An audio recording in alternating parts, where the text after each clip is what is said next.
A lot of your roles seem to be very South Indian characters. I am South Indian. A lot of Malayali roles too. I don't know how that has happened.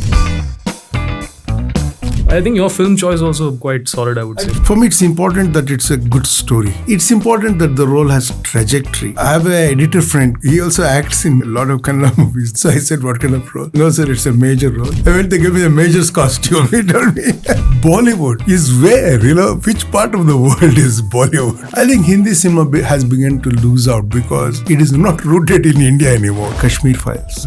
It was largely boycotted by mainstream media, but it became much bigger after the film was released. I wish the Prime Minister had not stepped in because it was a success before he spoke. Yeah, and I think that polarized some audience, right? It got me pissed off. So why wouldn't they be like so? You think people from outside Bangalore, Kannadigas like Bangalore Kannadigas? They don't like us. They say their village is green and their town is so beautiful and their Kannada is much better. They're here for a job, but at least they're honest. They never say, we are here for the weather. In summary, there is a problem. There is a growing alienation, this outsider and local. So, but everybody is an outsider. The question is, how do you become a local?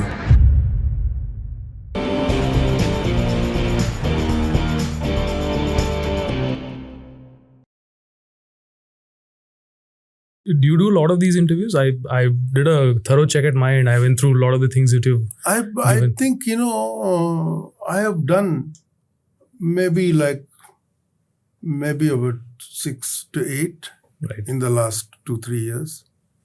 But I won't remember if I've done more because it would have happened quite suddenly. I'll be at a shoot or something. Somebody will come and they'll be talking to me like that. Lots may have happened. I have no idea. Because I was pulling out some of your older ones with NDTV and the likes of others around various films just as part of my research. So I got some questions from there too. So there was quite a bit of material. Oh, okay. Yeah. I want to ask you, a lot of your roles seem to be very South Indian characters. I am South Indian. But a lot of Malayali roles too. I don't know how that has happened. I think it is because of Mahesh that it has happened. Because he had seen Airlift. And for some reason, he wanted me to play a role, in Takeoff. Right. And in Airlift, I played a Malayali character. Yeah. And I had this strange incident, where I was coming from UK to India via Etihad. No, I don't remember. Somewhere I had to stop, at Abu Dhabi. I remember that much, okay? So it was Etihad. I don't know where I was coming from. I don't remember now. Maybe Germany. I don't remember. But while there was one guy who texted me on the, on the screen. He sent a text to me saying that, the seat next to you has become vacant. Can I come and sit there? He said. I said, I was really amazed that, that it happened. I said, sure. He came and started speaking to me in Malayalam. So I told him, look, I don't know Malayalam. Then he said, sir, you have acted in that film and I thought you were so good and I thought, how come you had not seen you in more films? But now you're telling me you're not a Malayali. I feel bad. I feel insulted that a person who's not a Malayali has played that role. I said, but how can you change your opinion on what I did because of that? He said, if you're one of us, I wouldn't have felt so bad. I don't feel bad. If you're not one of us, I feel very bad, he said, So, right. Yeah. So I think that playing that Airlift role kind of got some people to think that I was like a Malayali. So I got to act in Mahesh's. And then Bijoy I knew from before. Right. So in Solo I acted. Yeah. But I haven't done any other Madras Café. Yeah, Madras Café is a role. Although I think I'm a Tamilian there, but I think that guy was Malayali. Originally a Malayali. So I speak in Malayalam in that. You do. Correct. I do, yeah. Yeah, that's strange. You're right. I think your film choice also quite solid, I would say. I try to be, but even then I make mistakes. I've acted in a lot of bad films. Right. and I'm not like, I don't know whether I've acted well or not, but I'm sure I've not acted as well as I should have, in many films. Because, when they tell the story, I think it's a good story and I'll agree. But when they shoot, I realize it's not going to be the way they tell the story is not how they'll shoot. Right. Then I feel disappointed and I begin to lose interest. I wouldn't have done well in those films, I think. But I have never watched them, so I don't know how it turned out. But I try to be careful about roles, and... is there a process how you pick them? See, my first thing will be like, I'm being generous to myself when I say this. It may not be entirely true, but I hope it is. Because it's just that, for me, it's important that it's a good story. That it's I don't mind if it's comedy or slapstick, and I don't care. It needs to be like some effort and some wit should be there. Some thinking has gone into it. The other thing is that, if I look at myself, what kind of role I have, it's important that the role has trajectory. What I mean by that is that, see, supposing someone calls me and says, they do that also, especially with Kannada cinema. Now, they'll be really pissed off if that I said that, okay? But even the director wouldn't call, earlier. Somebody will call and say, sir, I'm the production manager. In Kannada, they'll say, sir, ನಾನು production manager ಮಾತಾಡ್ತಿರೋದು 28th 29th ಇದು ಇದೆ ನಮ್ದೊಂದು ಇದು ನೀವು ಬಂದ್ಬಿಡ್ತೀರಾ. And I'll say, who are you? Then he'll say his name and, he'll say, what kind of film is it? He'll say, all those details we can give you. I said, no. Why are you calling me? Like that, I'll become angry immediately. Then he'll say, it's a father role you'll do. I said, what the hell is father role? See, because he when he realizes that he's saying that the role has no trajectory. You're just the father, or you're just like the friend. I have an editor friend called Chidu. He also acts in movies, a lot of Kannada movies these days. So I told him this once and he said, we were acting in a remake film together. And he was playing a Christian a priest, a padri. And then he told me, when I told him, when people call and say, will you do this role? And they don't describe it, I get annoyed. Then he said, for me, they told me, the father role, will you come and play? And I agreed. And they gave me this padri's costume. I didn't realize that it was this. Oh, right. So then I laughed so much that 3-4 months later, he called me and said, Prakash, what happened to me? I finally got wise to this, and I like what you do. I also do. I'll find out what kind of role it is. So I said, what kind of role? He said, no, sir, it's a major role. I went to give me a major's costume. He told me. So those are roles without trajectory. Right.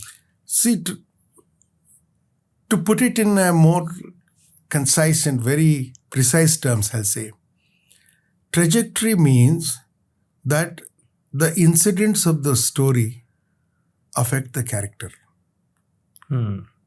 So you don't act in the straight line, there's a graph to it, correct?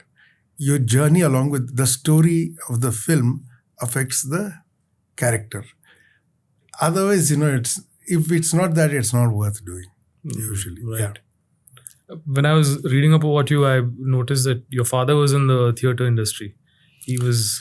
Not in the industry, because, the idea of an industry in Kannada was already beginning to die out by the time my father got interested in theatre, because there was just some remnants left. There was a great big company and so on, and but all those were already beginning to see their days of decline, because the leading characters usually owned those companies, but those companies were going out. So my father began as a very amateur theatre person. He was a daily wage worker with Kirloskar, and then later he served some 30-40 years with TT Private Limited, where he was the prestige pressure cookers. He was a grand old man of pressure cookers, as some newspaper once described him.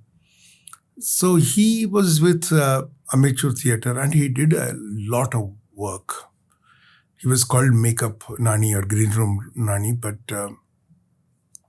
he was the backbone of many kinds of theatre movements, in the 60s and 70s. His contribution was immense, but he had another job. Yeah, nobody made money out of theatre. Right. Yeah. And so when did you get into it? Like, what is your first... See, my dad met my mother when he went to do makeup for her when she was in what would be the equivalent of second year PUC, and those days they would not allow men, boys and girls to mix on stage. So either it had to be an all-girl team or all all-male team. And my mother was playing a lawyer's role, and she was in Vijaya College, and she called my dad, who had already dropped out twice from college, once from his BE course and again from his BSc course. And he was working in a factory. But he would still carry his makeup kit, cycle to places to do makeup. He was an amazing guy. Right. That kind of interested in theatre. So he came to a college to do makeup, and she must have been. My mother was a very attractive woman, and so he's seen a teenager, and she said, he began to paint a mustache, and she got upset and said, "I want a real one." So he said, to rag her, or he said, for some people they develop an allergy and hair begins to grow. And I believe she thought for a moment and she said, "Look, I never intend to marry. So just put that mustache." And he kind of pursued her for a couple of years and finally got her and he married her. Right. So our house where we grew up, which my dad built in 1966 in Jayanagar, was called Green Room. Right. Yeah. So I grew up my earliest memory is when I was 2.5 years old. I remember a scene in which my mother was acting, and I cried because, she plays, it's a kind of adapted Kannada adaptation of a Taming of the Shrew. And, where, there's a very aggressive husband. And she played the equivalent of Catherine in that. And, he really yells at her and, he hits a plate. And I told my mother when I was in college that, I remember that she said, "It's not possible. You were only 2.5 years old." Mm. I told her that, he hits a plate and there are bondas in the plate. And one of them just rolled down and fell into the auditorium. I told her. She was so astonished. She said, "How do you remember?" So I grew up like that. I mean, I know theatre. This is the only thing I know well, yeah. Right. And when did you start performing in theatre? I have performed when I was in college, in the annual, cultural fest, once or twice. And I've performed with friends, sometimes we would be invited to give a performance of some comedy, 40-minute kind of skit kind of play. I've performed sometimes, but in a more serious theatre setup like Bangalore Little Theatre or any of the Kannada groups, which used in the 70s, where they used to do very good theatre, I was not considered an actor. I used to do only lighting. I tried to audition to act sometimes, but people laughed at me. The directors didn't take me seriously. So I grew up backstage, doing lighting and makeup and sometimes set design and so on, and eventually began to direct plays. But sometimes when an actor doesn't turn up, because I used to do lighting, I would go to rehearsals and I would know the entire play without looking at a script. I would do cues, that kind of. So I used to prompt sitting there. So people would look to me to do a quick, if somebody has not come, will you act? Like that, a couple of times I may have acted. But my first real break as an actor, as a serious actor, I acted in a play, for BLT once. I played the lead role. But I didn't really cut it. Nobody noticed me in that, much. And some people laughed at me for that as well. But because in English, my Kannada accent would like shine through in a very major way. So in those days, because we were not exposed to international television, it was everybody's game to correct everybody's English. Right. It is as though your IQ was higher if you could speak whatever was considered proper English. So they would laugh at I realized that my accent rather than my acting. So I was not acting much at all. Because in the Kannada theatre, they didn't consider me an actor at all. And the English language theatre, I was a replacement for small roles. That's what I've done. My first real break where I got noticed and I got a lot of praise was of Arjun Sajnani. And even that happened because the guy who was doing my role, he began to feel uncomfortable with the role and it didn't work out and he left, and they had only a few days left before the show. And because I could learn lines quickly, I was called. And that was in 1998. That was the first time I got noticed in a big way because it had consequence. Even earlier, Mahesh Dattani once called me to replace another actor. Again, short notice. I went and played in Caliban in Shakespeare's Tempest, which was directed by Michael Walling, an English director. Because the last minute I went, I spoke in my wondrous Kannada accent, spoke Shakespeare's English. But I got a lot of praise for that role, but it had no further consequence. But this thing, what I did, Girish Karnad's Fire in the Rain, I played the role of Rabia in that, and I got a lot of attention, And Girish Karnad, who saw the play, said, "You are absolutely correct, and I want you to act in my next film." So I acted in his film, and I played. That also became a web series for Doordarshan in Hindi. So that was a thing of consequence, and but. Immediately after that, I got another role by the same producer this time, cast me in another, had a director who cast me in another film, which I haven't seen, but I acted in that. So that one had some consequence. I had some career, and Girish called me again. I did another web series with him in Kannada. But I have to give credit to Arjun Sajnani for actually bringing me to anybody's attention as an actor, with some consequence. But Madras Café happened quite by accident. Right. Madras Café happened because there was this youngster. He's still a youngster, of course, but to that time he was still just out of his PUC. He was studying, or he was doing graduation or post-graduation in media and all that. He used to call me sometimes, and he used to follow me. And when he graduated, he came and met me first thing. From Manipal, he came and first met me, and he said, "What should I do?" He said, "You should pursue what you believe in. That's why when you went to study." Then he joined some TV news channel, and they assigned him to do a weekly half-an-hour thing on cinema. So he came and interviewed me a couple of times on films that he liked to discuss that film. And he was very fond of me. And he got irritated with his life in television. He came and said, "I'm disgusted. What should I do?" I said, "What do you want to be?" He said, "I want to be a director."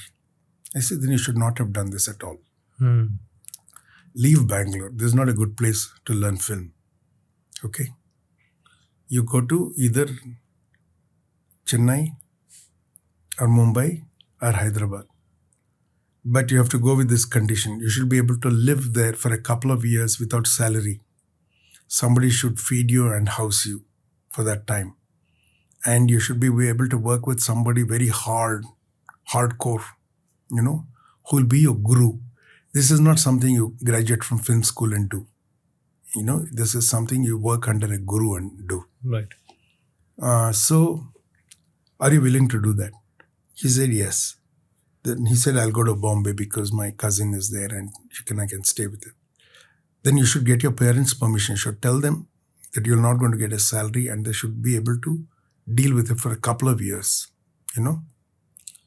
He said, yes, I've spoken to my parents. This happened over some time, okay? Then he said, okay, I've spoken to my parents. They've agreed. Then I said, you should work with somebody with whom you'll be there for 5 years. It should not be like an IT professional where, you're, switching jobs all the time, It may be okay in that profession, but nobody will trust you in this system if you're skipping jobs, But you can find out that you're going to a person who's not good, or you're in a setup where you're not going to learn. In which case you quit in a couple of weeks or a couple of months max. Don't stay there. But when you see somebody and you think, this is a great guru to learn from, however marginal you are, work with him for 5 years. Whatever offers you get, don't take. And at some point of time, they'll begin to give you a salary. And, but what you learn will be extraordinary. So after about 1.5 years or 2 years, he sent me a message saying, sir, do you know I've done some 50 or 60 commercials. I said, that's amazing, very good. I mean, he's worked in, he's not done it himself, but he's been part of the team as an assistant or whatever. Then he began to send me, scripts to say, will you act in this TV commercials? I said, no, I won't act in a TV commercial. Because I considered myself a non-actor. I have considered myself a non-actor till about 3-4 years ago. Okay. Right. Then, he said, send me 2 scenes from Madras Café. And I realized there was something really different. And I said, who the hell is this? I'd not even heard of, Shujit Sarkar then. Right. I don't watch many movies, unless some students ask me to watch, I don't watch movies. Right. Then, he said he's a great director. And I said, it's a great script. So he said, sir, they don't know you, but I know you. And you say you're not an actor, but I've seen you on stage. That would have happened because somebody has not come, I would have acted. It would have happened. Theater I've done, because somebody has not come. Many times I've done. So he said, you can act, you should do this. So we won't disturb you. I won't call you to Bombay. I won't send anybody to direct you also. You just shoot it and send it to me. So with my own team, because Balaji Manohar had just, finished his stint at Singapore, Tish. And, he was there, and his wife Divya, she actually did sound. And Balaji did the light and all that at Suchitra. We hired the Suchitra auditorium and we shot there. And people from theatre group we all work in, many of them were there, Ajit Hande and all so on. And we shot that famous scene, where I push John Abraham. That scene we shot. Actually, Shujita got me to bring that suit that I wore in that, So we shot, and I was told that there were 52 or 53 tapes, audition tapes. Mine was the second. And he just said, if you can get somebody better than this, call me. Otherwise, I want this guy. And then I said, I won't do because I don't know Hindi. I only, if the script is fixed, I'll learn. I should be given time and I'll do. Second is that, there was some honey trap scene. I said, I can't do. I got 2 daughters and I can't do this. Then, he persuaded me. He said, come on, sir, what are you talking? I'll shoot it artistically. Don't worry at all that he said. Finally, I agreed to do. And he kept changing the between shots, between takes, he would change the script, I really struggled to do that film. But that was the thing. I didn't realize how big it was, Right. when I did that. And, but my entire life changed, Initially, I said, no, you don't have to pay me. And the producer, guy called Kumar Thakur, he scolded me. He said, this is Bombay. You never talk like that, he said. And he sent me some token money. He said, as a punishment, because you should ask for money. This is not correct. But I acted in 3 or 4 films like that till I landed on Airlift. And Airlift, I got, to me, what seemed like a terrific amount. But I was told, I'm really stupid. I should have some agent or somebody, manager who should do this. Then, the same boy, Arjun Chakradhar, who got me to Madras Café, he began to manage, my work in time and money in Mumbai. And I began to get professional fees. Got it. Yeah. Okay. So you said very interestingly, you don't do ads. You still don't do ads? I did one ad once. I don't remember. It was for some company, some bike company or something. I did an ad. And I had not done before. I told myself I'll not do. But I needed money, I've said it in other interviews. I had run into lots of debts, no debt till I was 30 years old. And only debts for the next 20, 25 years. I was in very, very bad shape. So the Arjun told me that, there is so much demand for you to act in TV commercials. And there is so much more money than you'll ever get in film, because what you get for in a day in advertising, you won't get for a week in film sometimes. So it's very good money. So you should do it. Then, because I was hard up, I accepted it. And I acted in it. It was not that, I have natural awkwardness, to act in front of a camera. But even then, I accepted it. They really liked it. But, it was, I told my wife, what should I do? She said, look, if you don't do anything that makes you uncomfortable. She's the one who's suffering when I got debt, okay? But she said, don't do. So after that, I've never done. And the principle of it is that, look, I don't want to endorse a product I don't use. Fair, yeah. But if I'm doing it as a character, okay, I won't do it. Because, if I'm doing it as a character, it's a story that I must do. I'm still endorsing a product that I don't use. So I would say, for them, it was all complicated, what I was saying. They didn't understand that. Then they said, but what if it's a product, if we show you the product and you like it?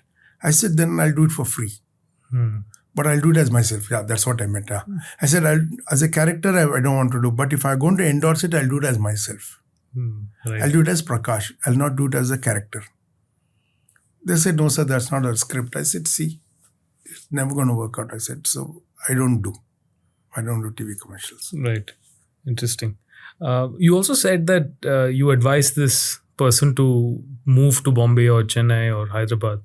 And this is a very interesting question. I've asked a lot of other people who worked in film as well, which is, can you make it in, say, Bollywood or in any of the mainstream films by being in Bangalore other than Kannada? And why is it that a lot of them want to or are advised to move to a city like Bombay? And that's probably the only place to make it, if you want to make it in films. See, you look at Kannada cinema. See, for instance, I know a lot of very good singers, in Kannada, okay? But I don't know how it is these days. I don't listen to new songs much. But in the last couple of decades, they only call singers. They would call singers from Mumbai to come and do, Kannada songs. Then both for male and female voices they would do. After the era of, South Indian singers, let me say, it's like P.B. Srinivas or, SPB, they sang for multiple languages, Janaki Amma, they did for many languages. But after that era, in the new era, they would get, Hindi singers, Hindi film singers. They wouldn't get anybody from here. Even now, when I've acted in Kannada movies, I think there are very good camera, cinematographers in Kannada. But many of the people who do work, will be, from other South Indian industry, and it's as though like the people who are the mainstays of this industry, Kannada language industry, have no faith in. They neither have faith in Kannada writers because they used to do so many remakes. They'll get imported talent for everything, and they profess a love for Kannada, which I think is all hypocritical, and and their imagination is quite mediocre. They'll get a pliable director who will listen to the nonsense, that the guy putting money or the guy who's a big guy in the story, who can get the film to screens, will insist on. So, and I've seen the attitude of some of the male actors here, with really notable exceptions. The quality of homework they do, or it's not that they lack intelligence, which hurts me even more. They have sensibilities. The kind of films that they seem to admire when they talk to you are really good films, but they don't want to do those films because they feel the audience is not good enough. It really gets me, that a culture that can produce such great works of literature, that led works of great drama, modern drama, is not respected in the cinematic medium. And you work with so much protectionism. They did not allow dubbing in the Kannada language for so many years. With so much protectionism, look at the quality of work you do. Look at what say Malayalam does, or Marathi does. Why is Kannada like that? It wasn't like that before. In the 60s and 70s, we were like cool, really rocking, very good it was. Right. Something went wrong after that. It's difficult to understand why it has gone so wrong. But I think it has got something to do with the identity politics of Karnataka. Because which is very caste-based, partly region-based. And because of that, you stop getting heroes in popular cinema who had all Karnataka who could command an all Karnataka reputation. In any case, it was a South Karnataka industry. There is no film industry in North Karnataka. Right. And there is no film industry in coastal Karnataka. So it was a old Mysore, the 8 districts of old Mysore. That is where the film stories were, where the film culture was, And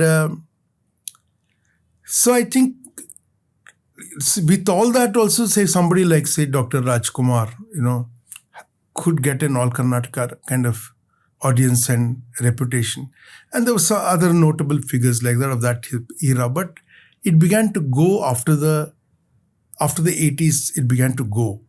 So we got films which really had no Kannada kind of representation. Nominally, the language was Kannada, but there was no Kannada soul in it.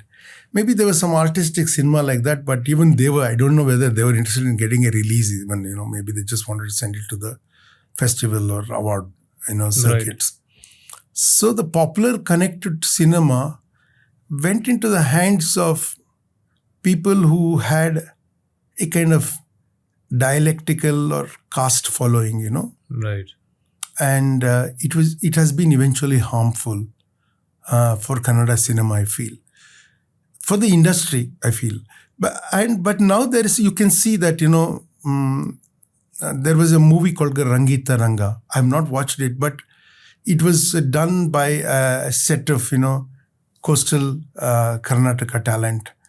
And it got a very popular support, but a kind of support from the coastal regions and outside old Mysore regions that you wouldn't expect actually. And after that, you can see there's been a slew of good cinema from these people from Udupi and Mangalore, the way they imagine the film, the way they act the film, and the style of narrating it, and I think they are beginning to get an all India, all Karnataka audience, sometimes all India even, and they are able to do something which is salutary for Kannada, because their spoken Kannada is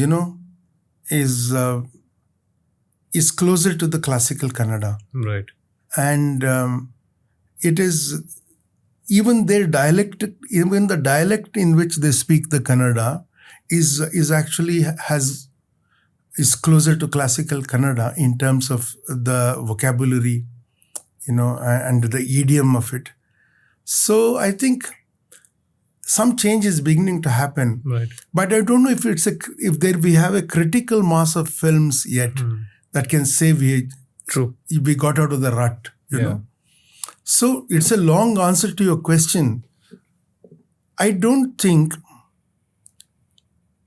they respect talent as much as they should. The people who put money, who take risk into making, they don't respect talent enough. And it comes from, they don't look at good writing, they don't look at good literature, they don't look at good music, they don't look at good singers, they don't look at good imaginative DOPs that have emerged already. Some of them are there now, I'm not denying that, but it took too long, for it to happen. And they didn't trust the Kannada audience that much too. And I think we have paid a price. Right.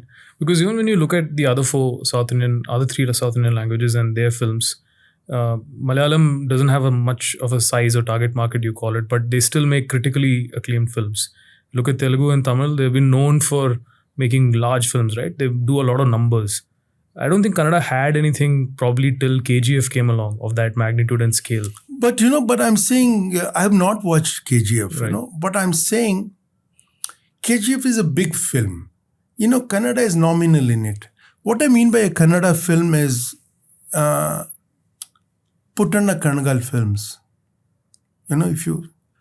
They're Kannada films, which means the language is Kannada, the talent in the film is Kannada, the locations are Karnataka, the culture is Kannada, the semiotics of it, the colors, what they wear, right, the gestural world, what furniture they have, what homes they have, is Kannada.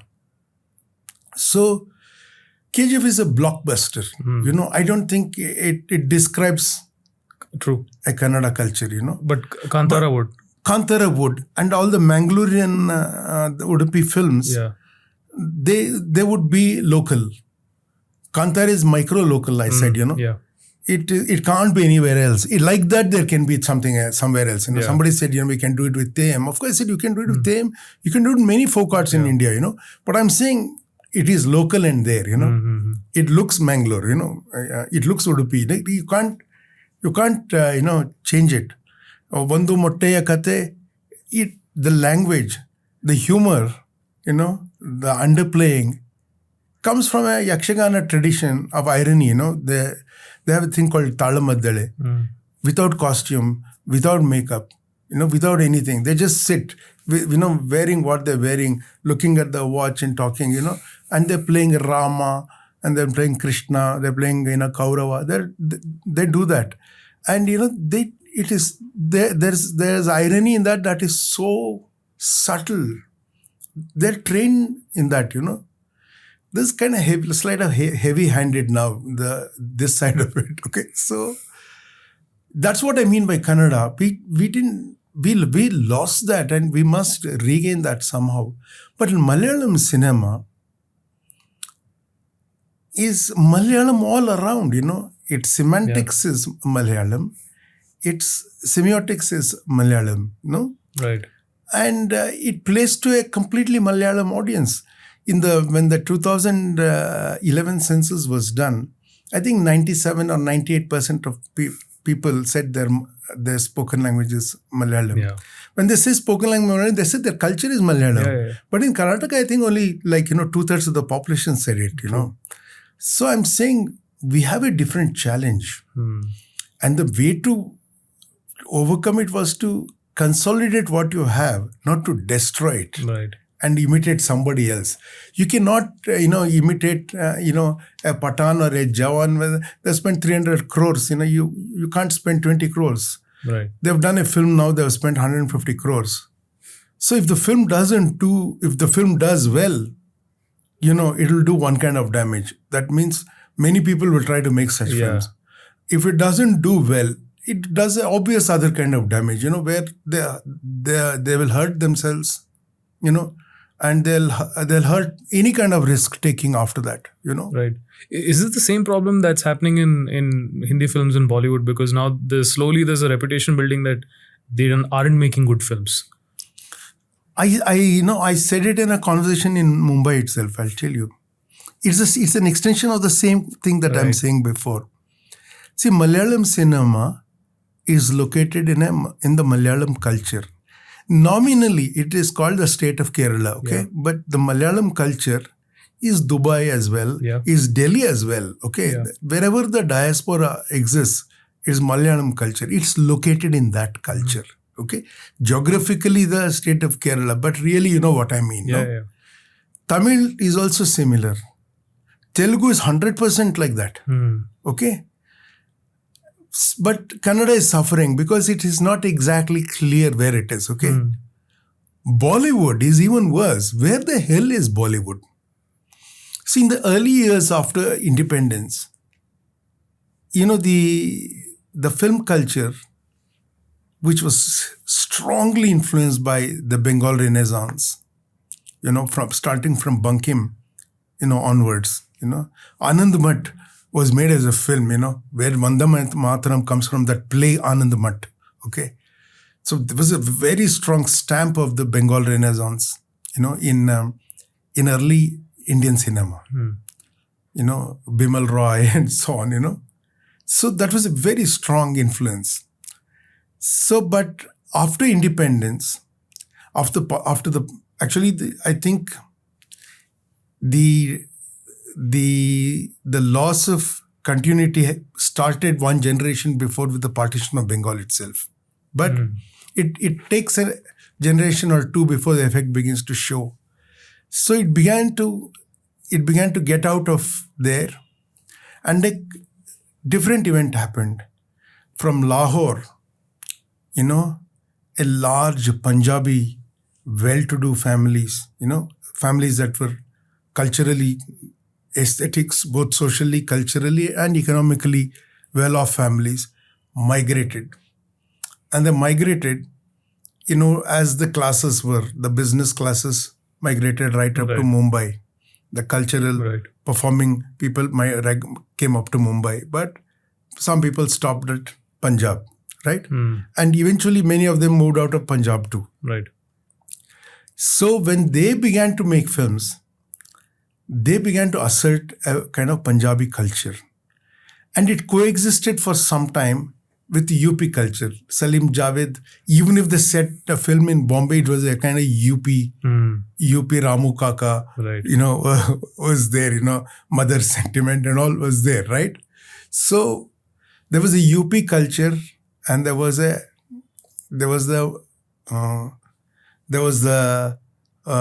Punjab culture, which were Kapoors represented. Just Desh mein Ganga behte main hum us desh ke wasi. It has a deeper meaning. Right. Then for an exile, it's a big meaning, right? And there was one more culture, smaller one, which was the parallel cinema, which also many Bengali directors were doing, Rishida and, Basu Bhattacharya, Basu Chatterjee. Those films were there. Amal Palekar style of films were there. Those three were there. But they all had locations. We understood those cultures. Okay? We understood the Bombay films also. Right? Bollywood, whenever the term became popular, I don't know. And whichever film fair or whoever must take credit for it. Bollywood is where, which part of the world is Bollywood, okay?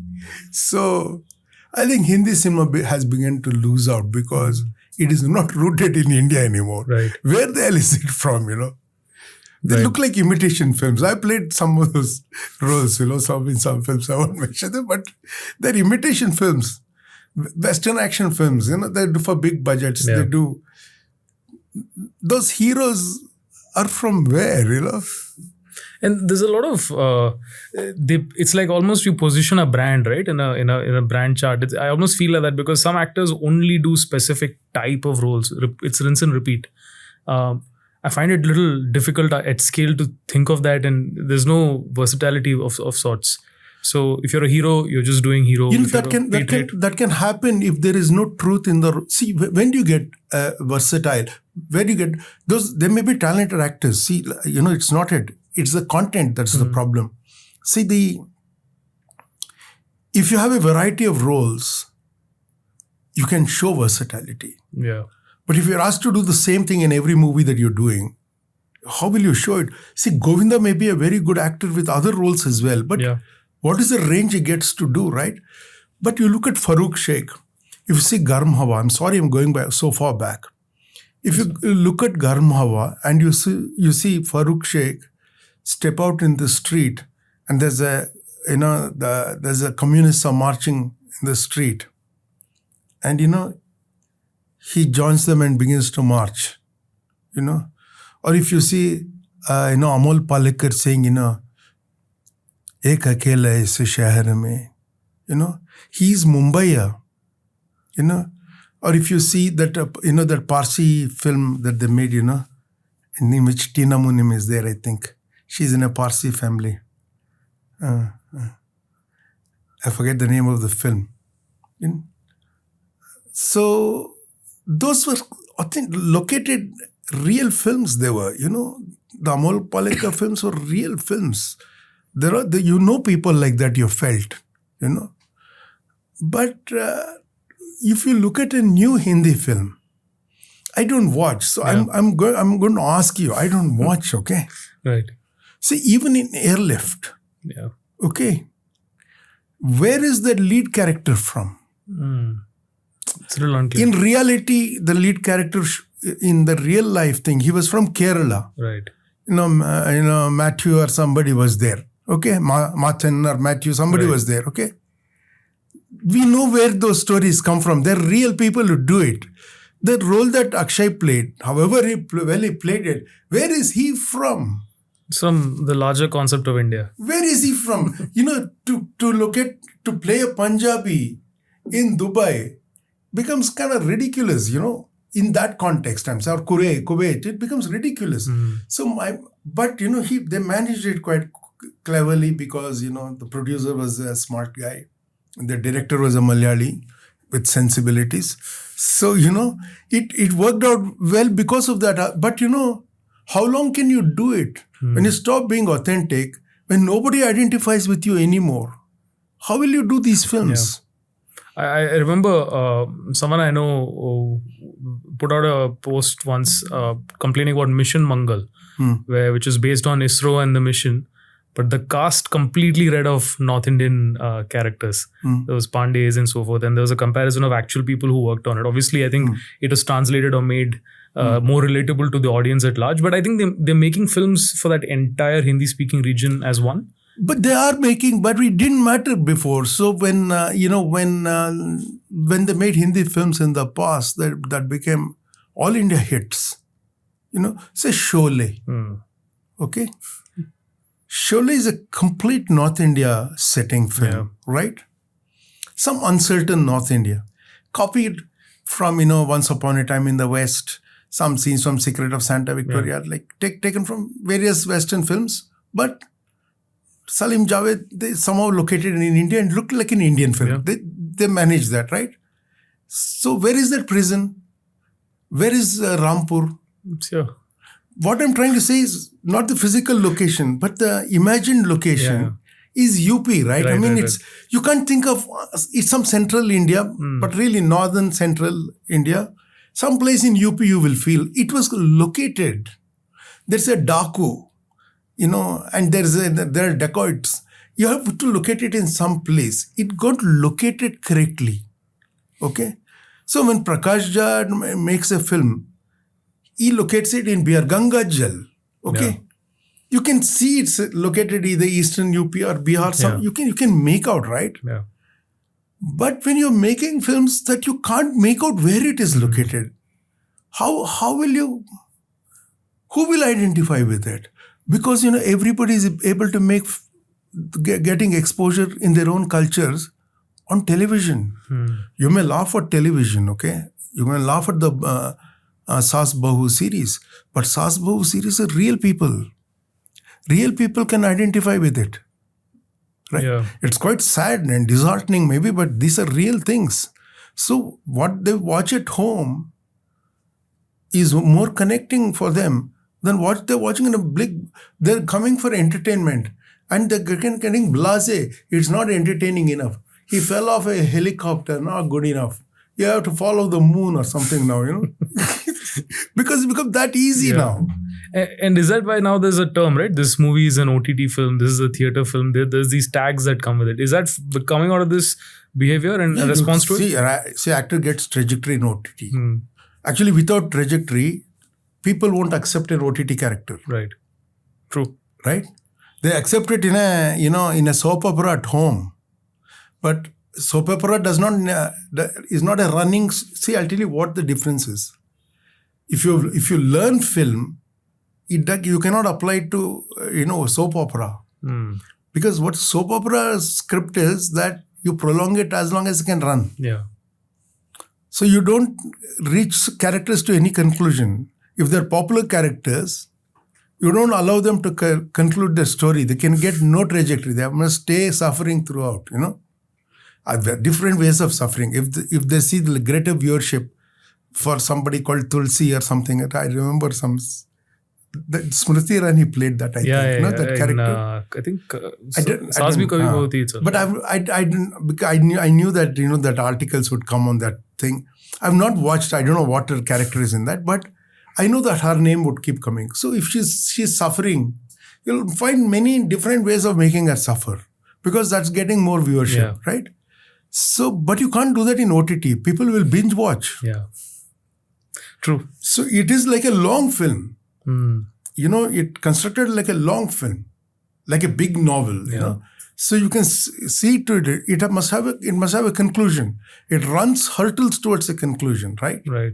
So all the scenes are written for the OTT series for a season before you begin the shooting. That's not how TV works. Right. Right. Yeah. So OTT is beginning to choke out film. Yeah. Because the best writing is going there. Yeah. Writers get paid better. Actors get paid better in a different sense, because you get longer time to work, longer days of working, you get better payment. Right. And many more days, I mean by longer, longer period of, So, yeah, OTT is also hurting film very badly. But when they say this is released for OTT, is it they're trying to sort of say that it's trying to be defensive, or they're trying to be trying to market it? What do they mean by that? Yeah, I'm curious. Yeah, I think I think some people are defensive, right? Because they're apologizing that this film is not going to be released on the screen, in a sense. I think they shouldn't care. They should just make it for OTT. Yeah. I've always wondered that there's a lot of interest in the business numbers of films, right? Which I've found very strange, because barring the producer and the people who actually put the money behind it, who never come on screen, there should be no reason for anyone to be worried about that, because that's a business side. 100% right. I'll tell you one more thing. You look at the viewership that OTT has got. In the socio-economic class that will be of interest to advertisers. Okay? And you look at the coverage that cinema gets in media, in television or newspapers.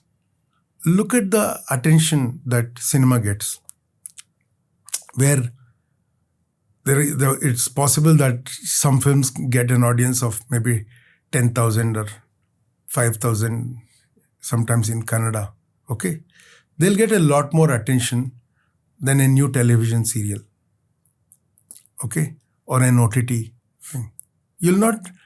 If you want to know the best, what is the best stuff running OTT. I can't see great discussion in media about it, right? It's also because of cross ownership of media.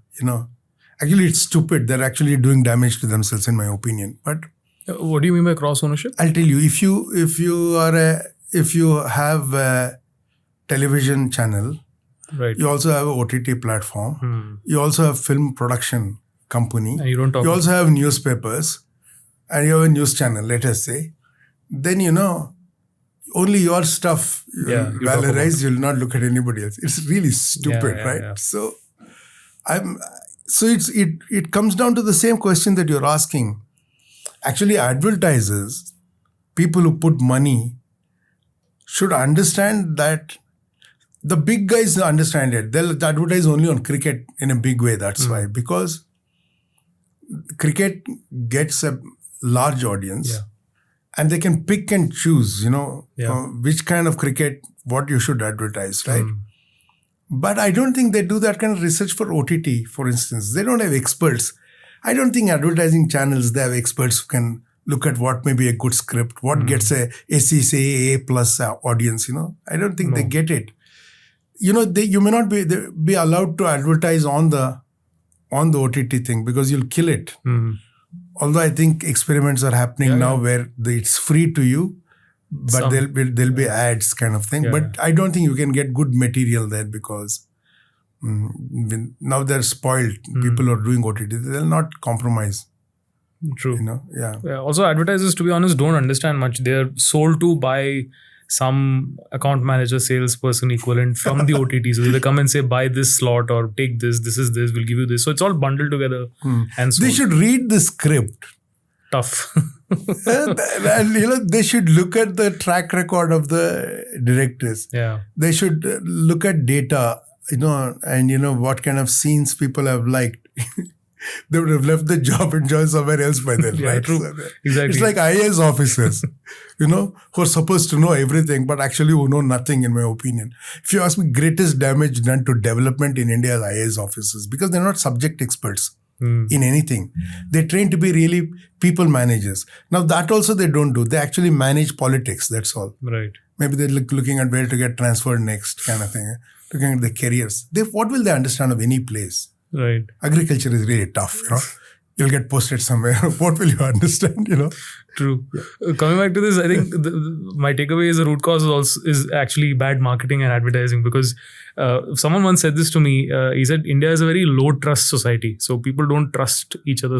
And as a function, in any of such societies, you'll find one or two outliers. Like it's like a monopolistic market. One person who creates trust will try to, from one product, create other products. Take a look at Tata or Reliance. It's the examples of that, right? Similar thing applies to films also, which is why sometimes it's some legendary actor's son who's never done any film or child who's never done. But they use that as the marketing tool to say, oh, it's this person's son in this film. And that seems to work. Somewhere audience has some relatability, etc.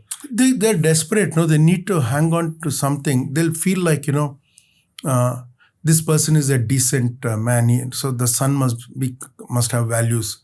They have to think like that. What is the quality of coverage you get in Indian media? I don't know about newspapers. I read only one newspaper, which is a business newspaper. I don't get any other paper. I don't like anybody's opinion anymore. So I just look at numbers. Yeah. Which also may be like opinionated sometimes, but I would rather look at numbers than read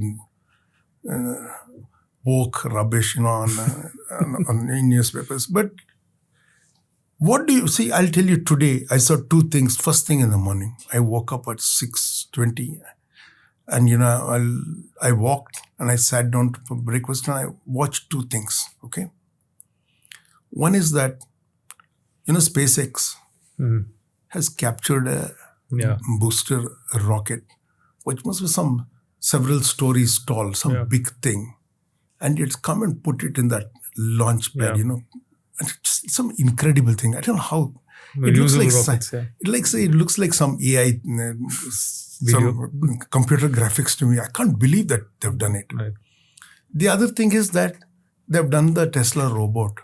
That Yeah. video I saw. Yeah. See, it's a life-changing thing, It'll change the way we live, in my opinion. Okay. You think, what are the chances that you'll see it in tomorrow's paper? You may get page 11, there may be a photograph or something in some paper. I don't know. Yeah, neither do I. They don't understand, they don't care. They'll 100% cover something, of some politician who farted or something. That kind of thing they'll cover. It's just so annoying. Television is much worse. Yeah. How will people get to know anything? They're left to social media, and with a kind of personal filter, they should land at some good stories, or with a network of, slightly aware or better aware people. They should be sharing stories, that are important. So we have a lot of knowledge available today, like at a click or at your fingertips, really. But, we don't know how to Use it. wade through it, and get something. True. So just coming back to this, I take example of Deadpool. I don't know if you've watched, if you're into. Yeah, I've seen the trailer of it when it was first Right. released. Yeah. So it breaks the fourth wall, and it is very different in the way that they marketed it, because Deadpool is not really a prominent character coming from the comic books itself. It's sort of a secondary, tertiary. It's one of the guys in the gang. It's not a main character, but he brought it to the front by doing so many things around it, and then had, I think, 2 sequels after it. Made a lot of money. But that was quite interesting in terms from a marketing lens, how they looked at it. It was a lot of gorilla in the face kind of breaking the fourth wall type of thing. And we now in advertising, we look at that as a reference. Can you do something like this? And I think Ryan Reynolds has taken that to other products that he's trying to create as well. I think there's a gin that he has, and among other things. So much so, I think he started an ad agency now on the back of what he did there. But you don't see something like that clutter breaking from films. It's generally the same system of a trailer comes out, it's put on YouTube, and then somebody shares it, they post it. Then there's a lot of press and offline events and meetups. I don't think that format has changed for the last, I don't know how many years. You're right. When you tell me that, I need to think about this, and how do we reach it to the audience?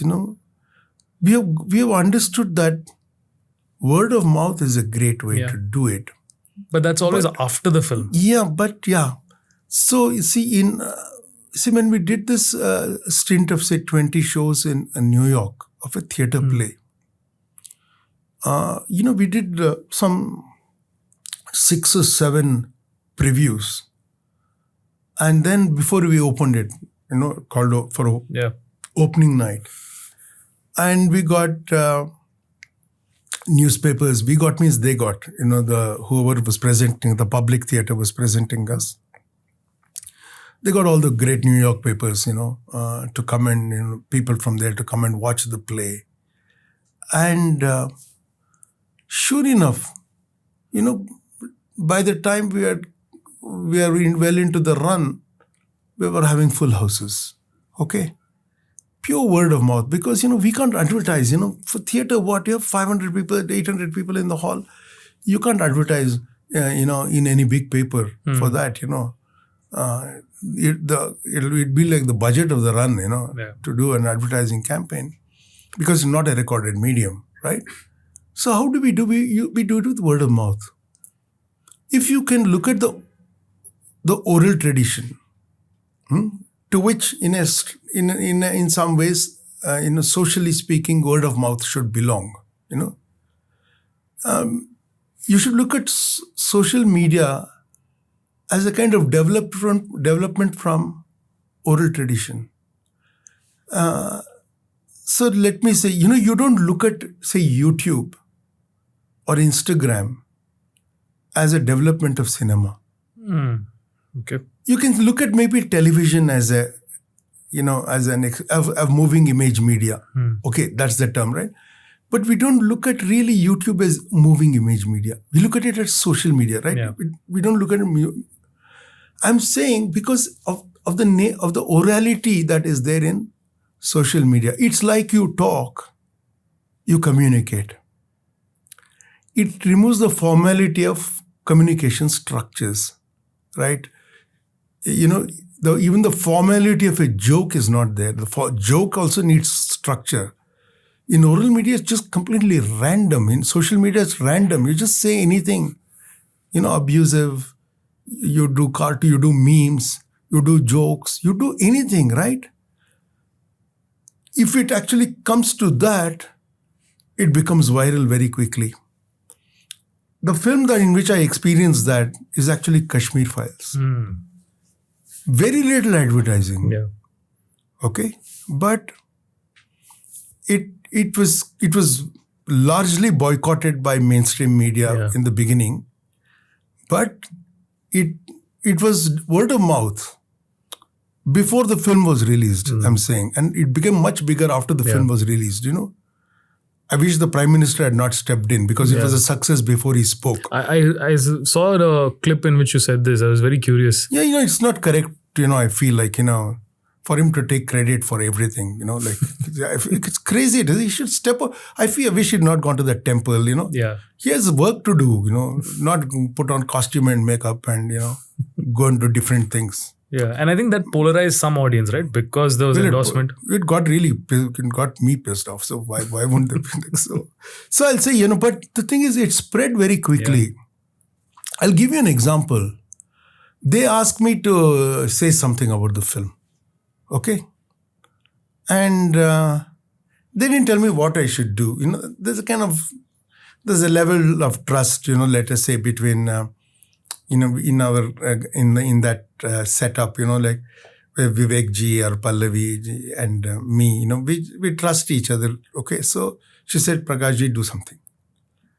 And I just went and said, do you know when this thing happened? I was a journalist. I feel ashamed that I didn't know anything about this. I can't blame, like a common person saying media did not, publicize this. I was media. I should have been curious about what happened. I didn't find out. I feel ashamed. So I would like to apologize to those who were forced to flee.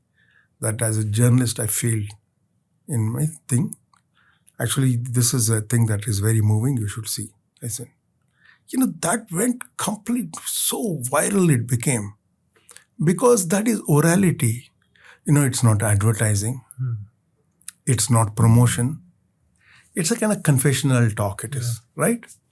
What I'm saying is, if we can actually find a way of talking, I'm using the word talking, then, maybe we will be able to do what you're suggesting we should look at as a framework. I think Netflix and Prime, and they're all doing that now. They do roundtables before something is released, talking about experience. Don't think Prime may be doing better, I think. I don't think Netflix does it so well. See, Netflix has a kind of business model that seems, I don't care if some people don't see it. Yeah.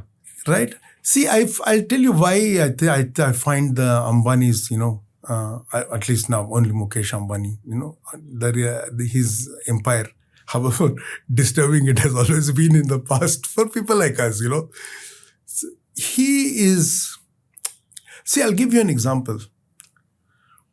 When a radio channel here, FM channel opened first here, what was it? Radio City was the first one, I think, in Bangalore that opened. Right. It was very popular, okay? And there used to be some Kannada on it, but that Kannada was like a fun, satirical thing, and that's what very, very, very well done it was. It used to be there. Otherwise, it was all basically just, English, or I don't know if it was Hindi also. I don't remember anymore, okay? But it was a lot of English, I know that, okay? But when Big FM came, it just made it end to end just Kannada. Okay? And I think in just a couple of weeks, he had the largest market share. See, he was not confused. Right. I'll give you one more example. Not of him, but somebody like him. Kerry Packer came. Cricket, yeah. Was it? No, Rupert Murdoch. Yeah. No, it was Packer. Packer came. World Series. No, he came. Who owned Radio City? Rupert Murdoch, no? That I'm not sure. I don't remember. One of them, okay. Just keep that pending for the moment. You can Google, you'll know, okay? Sure. Whoever owned that thing, okay? So he came and I got this story from the industry grapevine, and he called a meeting, and he said, what, he did a review of what all we have. Then he was the owner of that time of Star Plus. That's what I'm saying. That then is Murdoch. Murdoch, Yeah. okay. So Murdoch came and he said, so how many people in India? Because only Star Plus was only English. Will speak in English. So it turned out that, although those days some 6.5% could read and write and speak English, overall only less than 1% watched English programming. And he says, which is the language that is spoken most in India? So whatever data they had suggested was Hindi. And he said, and just do all our programming in all our 11 channels. You just do it in Hindi. So they told him, no, it's not like that. Those are all different languages. So how is that? Then he understood linguistic states and all that. So there are pockets, there's a concentration on only that language. Just do that. And it took English out of it. Okay? And then there's no looking back, right? They grew so fast. Yeah. That clarity we don't have, I'm saying, because we want to talk to our class. The owner wants to talk to our class. These guys, Ambanis don't do that. They talk to their customers. They don't look to talk to the class. Right. Big differences there. Yeah. Is there a difference between others and Netflix? Netflix is trying to... Does Netflix talk, to the person who drove me here? Probably not, yeah. Geo will. Yeah, true. There's a very big difference. And, I'm not a business guy. I've always lost money when I tried business. But I feel that eventually Netflix will have to follow this line. True. At some point. Because even the richest people in India will watch their culture. True. Yeah. Coming back to this political topic of what you said. So I'm curious as to where does your allegiance lie? I've seen a lot of the videos where you talk about where is left today, where is right today, where the spectrum has moved, etc. You seem to have a lot of strong opinions on a lot of these, say, topics. See, our problems are really big. And you should have firm and strong opinions. And when you talk to somebody with equally firm and strong opinions, however opposing it is, in that exchange, we both get clarity. If somebody waffles with their opinions, especially on political issues, okay, then actually it's like what you get in panel discussions, you get rubbish out of it. What will you take home, True.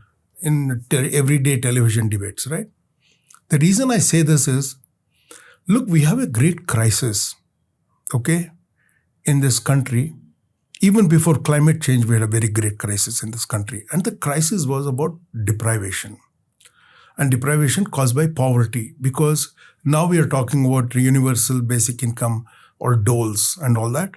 But before that, we had, you'll forgive loans, farm loans or something. But that is not going to make their lives better. It just took away some anxiety.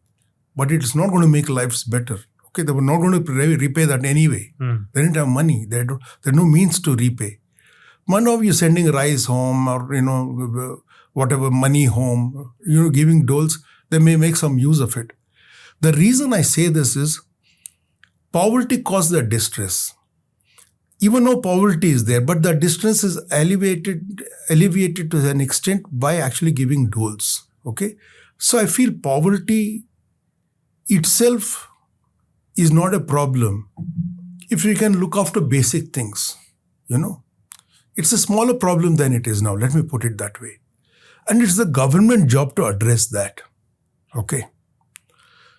And the government does not address that because the government has got, in my opinion, government should have only one ideology to better the lives of people. There should be no other ideology. Okay. Right.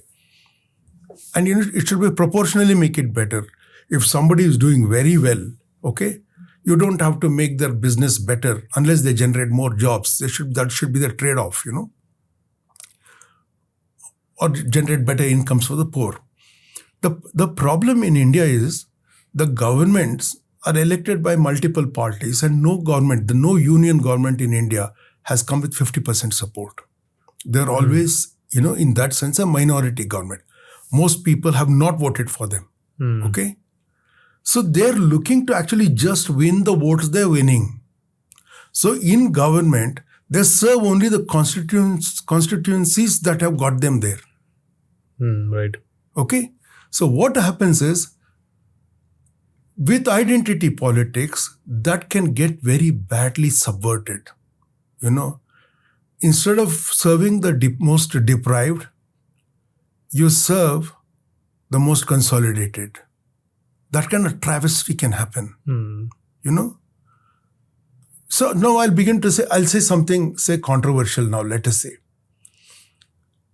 If you say that, I agree that when Hindus say we are not a consolidated Hindu vote, we are a divided society. There are fissures, there are castes, and there are ethnicities, and there are regionalisms, and so on. I agree. It's true for Muslims as well. They're not a monolith. It is possible that they vote with greater consolidation for one side than Hindus do.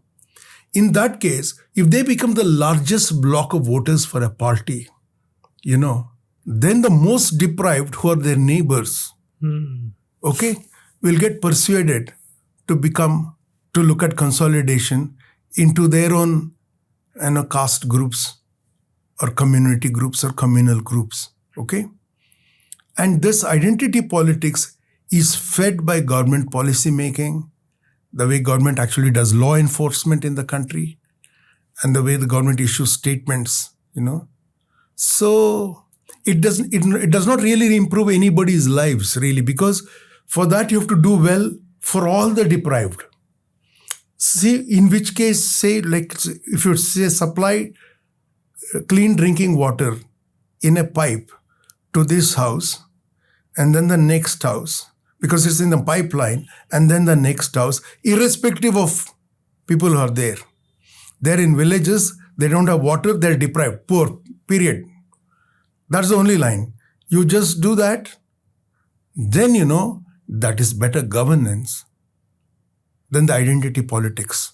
That all political parties in India do. In that respect, I feel in terms of policy execution, in many respects, Narendra Modi is a very good prime minister, because when he opens a bank accounts, it's not profiled opening of bank accounts. When he says, we'll do direct benefit of transfer, it is done without profiling. Okay? Because it's technology enabled, profiling will become very glaring, obvious and stupid, So whatever his intention may be, what it does, is, I feel, good for the people. I don't see that from the other people in the story.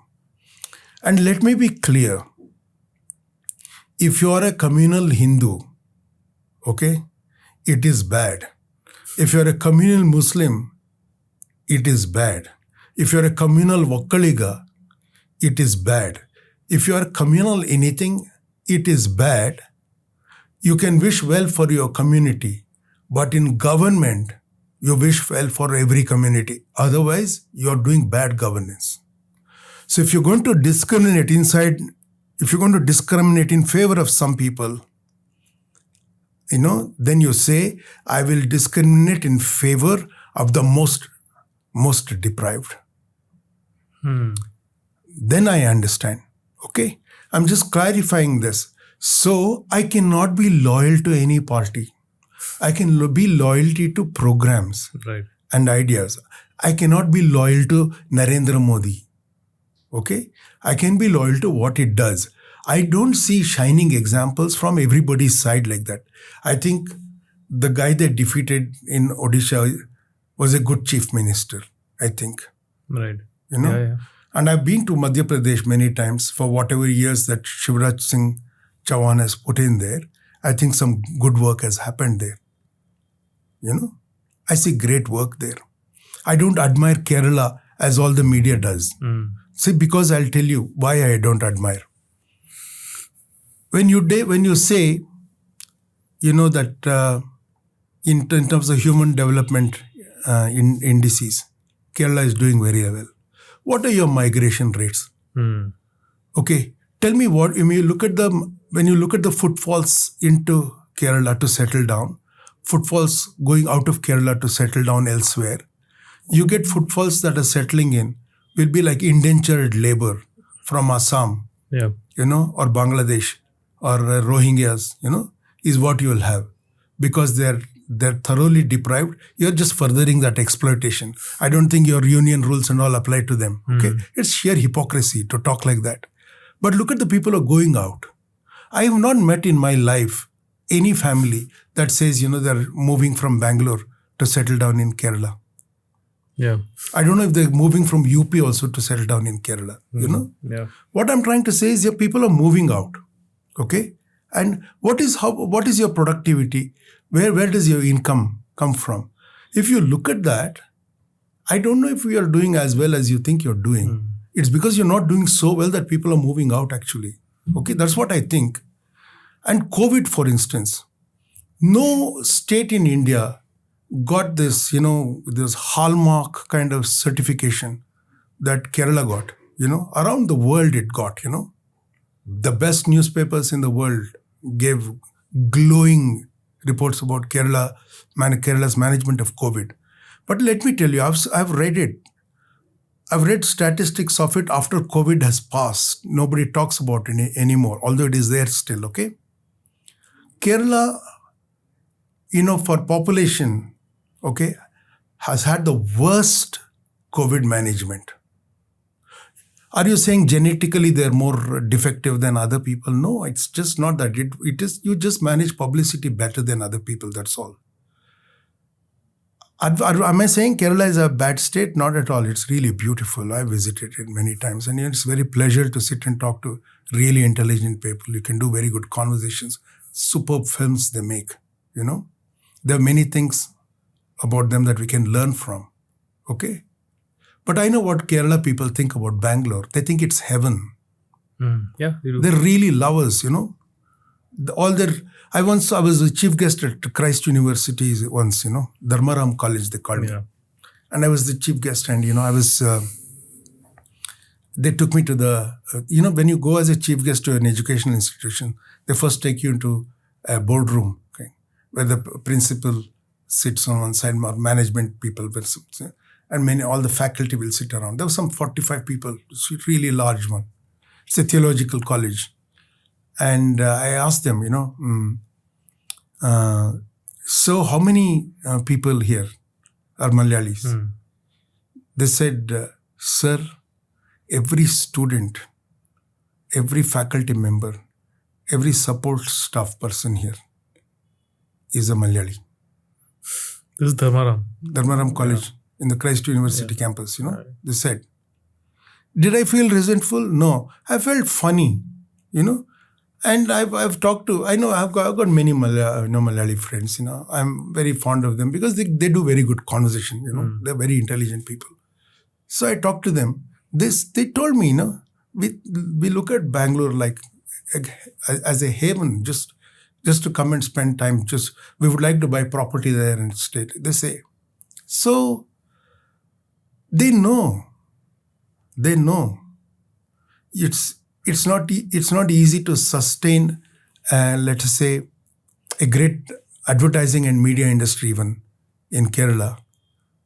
Although the best brains perhaps in advertising are Malayalis, It's not because of anything else. It's because of this hypocritical attitude, where you benefit from other places that you go to, where you do very well for yourselves, where you do very well for the country, actually, from other places. You don't do so well in your own state by this hypocrisy, which you call left. That's the problem. I'm not that left anymore. I am the left of enabling.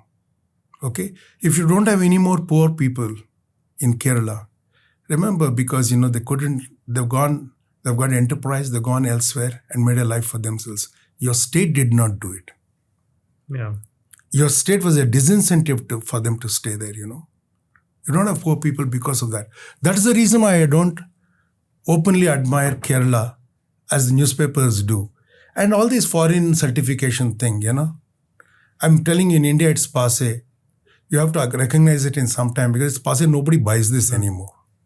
Okay? Yeah. If they really buy the Human Development Index thing in Kerala, George Soros would be investing in Kerala. Okay? A lot of the things you mentioned about Kerala could also be because of the historical policies. It's extremely been either communist or left, right? And there's never been any other stance. And at the same time, I think even the language, literature is all in Malayalam. So if you have to move in there, if you have to go in and do business there, all of those things, it's far more difficult than probably any other South Indian state. And they also don't have a metro, which also, I think metros are generally the gateways, right? To which people from other parts come in and then they settle in. So I think it's a little unique. It's also a lack of reflection on the power of language. Okay, if you look at, say, South Korea, their level of development or their GDP per capita was as much as India's in 1982. Okay, and in the Korean language, they've created this great industrial giant. Okay, their mathematics, their technology, their electronics, their artificial intelligence, computers, their machines, television, washing machines, everything. They've done it in Korean. Okay, so if there was an intellectual class in the ruling establishment or the power establishment of Kerala, they would have understood that you should have been able to provide engineering, technology, medicine, law, international conflicts, business, stocks, share market, banking, finance, everything in the Malayalam language. Okay? You may be doing a little bit of that in media, because you're forced to translate, you may be doing that. But, it cannot, unless it needed to be deeper than that for somebody to actually become a Malayali engineer, a Malayali scientist. Okay? Right? Now, has any other language done it? No. That's not what I'm saying. But I'm saying, as the most developed, educated state, it should have occurred to you to have done it. See, in the play that I was doing in the beginning, just to show that it's because a Sri Lankan play, and what we were doing in New York, it's about Sri Lanka, the play. So to show that there'll be some Tamil and Sinhala in that, in the beginning, two people who introduce the play, welcome the audience, speak in Sinhala and Tamil to show that it's about the language conflict there. And then that guy says, please switch off your mobiles. She translates. When she speaks in Sinhala, he translates in English. When he speaks in Tamil, she translates in English. Okay? So he says, Ellarum kai tolapesi. He says, he's saying, for mobile phone, he's saying kai tolapesi. I'm saying that inventiveness of trying to invent a word for that, it comes from love of language, but it also comes from applying it as much as possible in some way. It's not gone far enough to produce, say, a Nobel Prize winner in physics or some business, a great inventor. But some effort is going there. I'm sure it's happening in Malayalam as well. But you see, when you have love of language, there is something terribly wrong if love of language is an abstraction. See, love of Malayalam should be love of Malayalis. Having the language should make their lives better. It should be, If you cannot save Kannadigas, what's the point of saving Kannada? You don't want your language culture should be part of a museum thing, You have a institute of, classical languages in which Kannada is also there. It should be a living language in the street from which people can make a living. That should be your ambition.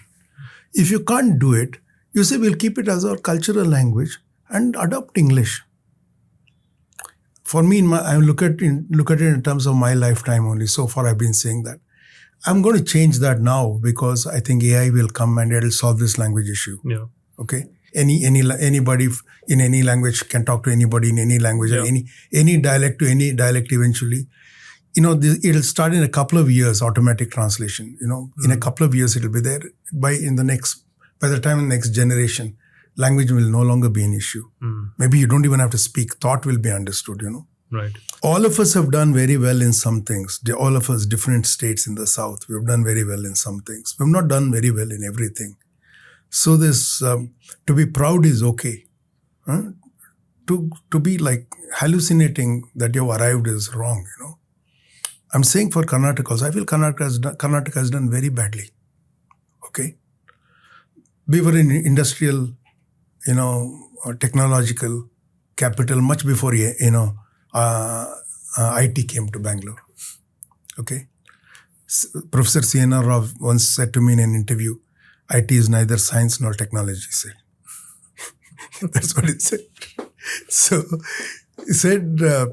what is it then? What's the third? He says, he said it's a series of algorithms. Anybody who knows logic should be able to do it kind of thing, was his opinion. Maybe he was oversimplifying it. But my point is that information technology is one thing. He's saying about software, not IT. He says software is neither this nor that, he said. But he's a science guy, he can have that welcome sharp prejudice about science, because nobody wants science anymore. It seems young smart people don't want science. So we can learn from each other. We can cooperate better instead of saying we will have, Dravidian politics, or we will have, Hindi imposition. Stop the nonsense, Sometimes, how long will you do this, right? So, Right. Farm laws. Look at the 4 or 5 big issues in this country that have happened in the last 10 years that I can think of. COVID, okay? Yeah. India didn't manage very well. We couldn't have managed very well. We didn't have the wherewithal to manage very well. Did the Prime Minister have the attitude to manage it very well? I think he had. Yeah. And it's a question of, you may believe, you may not believe. But, to deliver. When I went to Australia in 2022 to act in another play, they said, will you take a 4th booster shot? I said, no. They said, no, please tell us because it'll take 2 weeks to set it up for you. I said, just before coming here, I took the 3rd booster shot. I called the clinic. I walked for 20 minutes. Okay. 5 minutes, I got the shot. I waited 20 minutes because they said you should be under observation. I waited. I came out. I went to a restaurant, ate and came back. 2 billion such doses have been given. You guys have captured a continent which has a population less than Delhi. And you want 2 weeks notice, I said, see, that's a great achievement. Yeah. Okay. Forget the cremation porn. If you had seen the photographs of mile-long queues of trucks waiting with coffins, it's aesthetically more pleasing maybe. I don't understand this, okay? So I'm saying, look at NRC, CAA. Okay. Tell me honestly, this is a moment to ask. When the minority in Bangladesh are now under attack, as soon as the cricket match was over or something, some temple was attacked, somebody said, I don't know if it's true or false, but I'm sure it could have happened. They're like us only. They're not very different from us, right? So, if they've done it, can India be okay? It's quiet?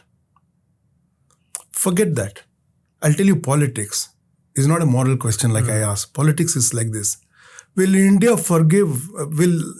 voters of India forgive, a government that doesn't do something about it? It won't. Right? Yeah. No, they may forgive if you don't bring it up. In the next election, if you get a radical new leader who goes around the country campaigning, saying, we should teach them a lesson, you think the crowd won't be swayed? For sure. This is politics, and somebody in government needs to handle these emotions correctly. Yeah. Somebody who's idealistic, who will care, may handle it very well. Somebody may use it for the advantage. And there should be a media, there should be an opposition that actually can moderate and temper this discussion. If everybody is talking crazy, what do you do? You can't just ignore what is happening in Bangladesh. But we think we can ignore it because your identity politics is so crazy. Yeah. You have no sight anymore of right and wrong. Okay? This is what left and right has become. You have no sight anymore of right and wrong. Your debate should be, should this be done or should this not be done?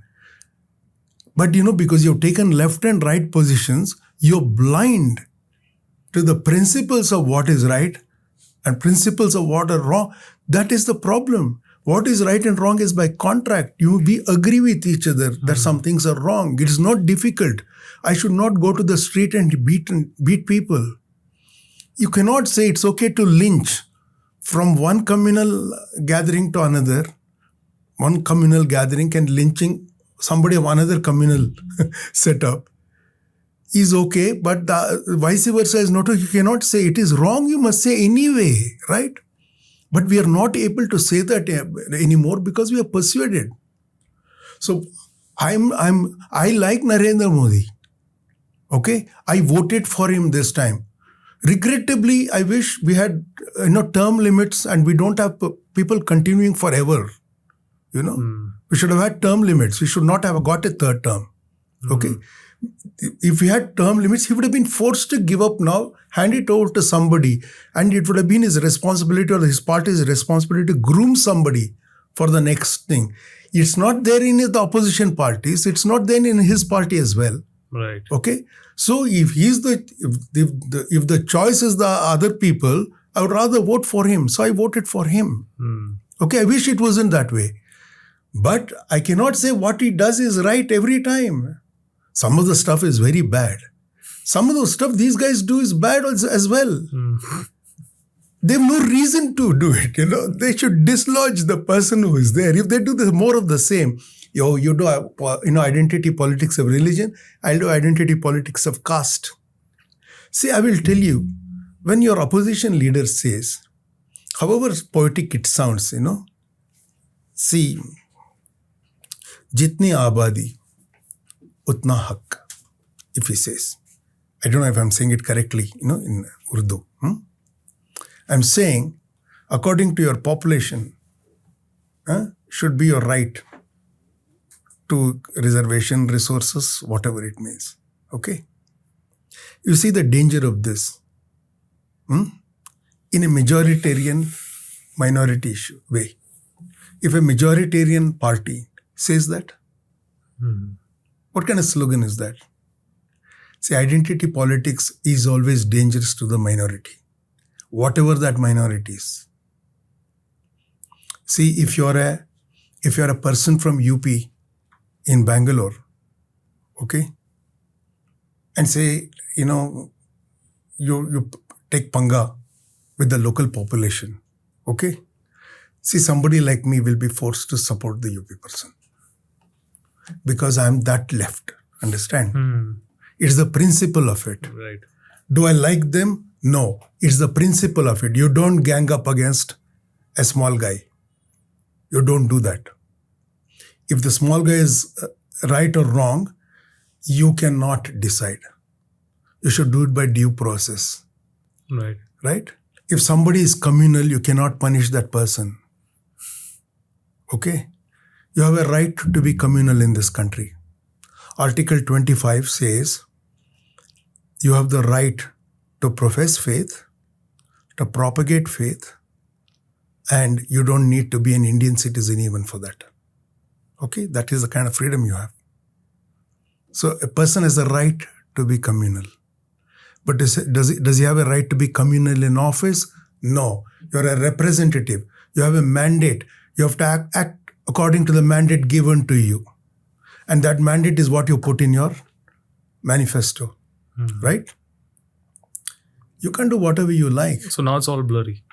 It's like deliberately blurred. It's as though people don't understand, Everybody understands. Everybody plays the game. Yeah. So that is the left and right. It's the same thing as right and wrong to me. To leave people out of anything you're doing, to keep depriving them, is wrong. It does not matter what color they are, what language they speak, what God they worship. Okay?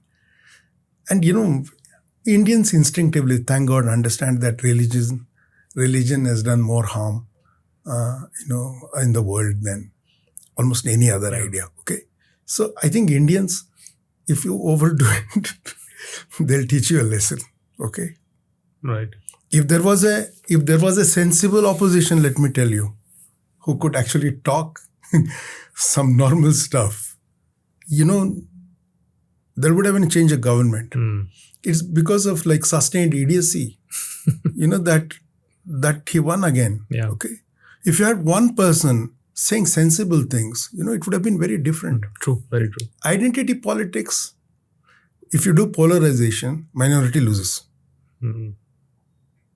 Think about it. Yeah. If you polarize, the smaller side loses. Yeah. What's the way out of this? We just have to wait for Modi's term? If you create a majority of the poor, they'll win. Okay? For which you must talk development politics. And you must say, what is development? Giving drinking water to every home is development. Building toilets for women, for girls in schools, to building toilets for everybody is development. Okay? See, you know the statistics, right? To give 10 crore LPG connections, the idiocy from the opposition was that, who will pay for the cylinders? Who will pay for the disease, idiot? For the fetus, for the woman sitting in front of the stove, for young people in the home, children at home. If you're burning wet leaf, dry leaf, moist, if you're burning plastic to cook. So I'm saying, I think the poor understand. And I also think if Mr. Modi had not taken that, played the identity politics in his speeches for whatever panic he did in this election, I think even the Muslim women would have voted for him. I really believe a percentage of Muslim women voted for him last time.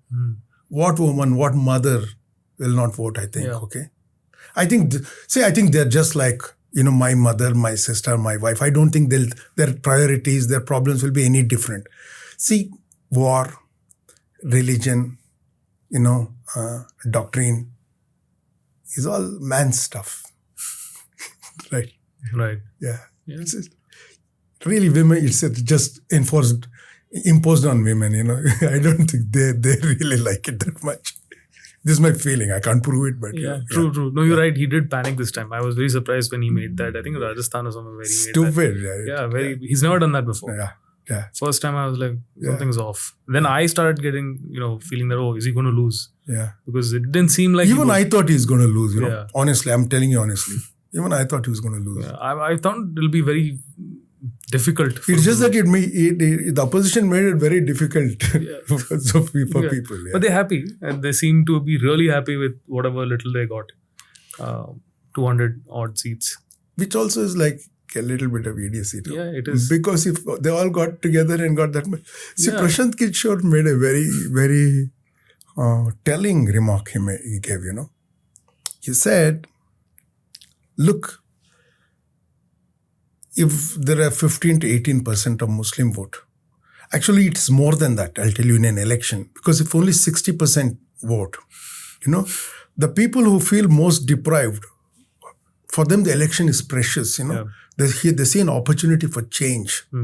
So that's why they participate with enthusiasm, But people like us may not participate with enthusiasm, If there is a, pleasure trip to Goa that time, maybe I'll not vote. That's how we are, okay? True. I'm not like that, but Most people in like cities are. in our kind of situation are like that, But poor people, for them, it's a question of life and death sometimes, elections.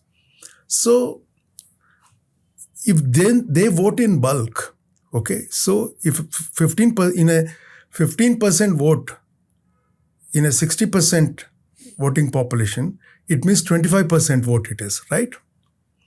So for you to have got 23%, that should have been your beginning. You should have started with that.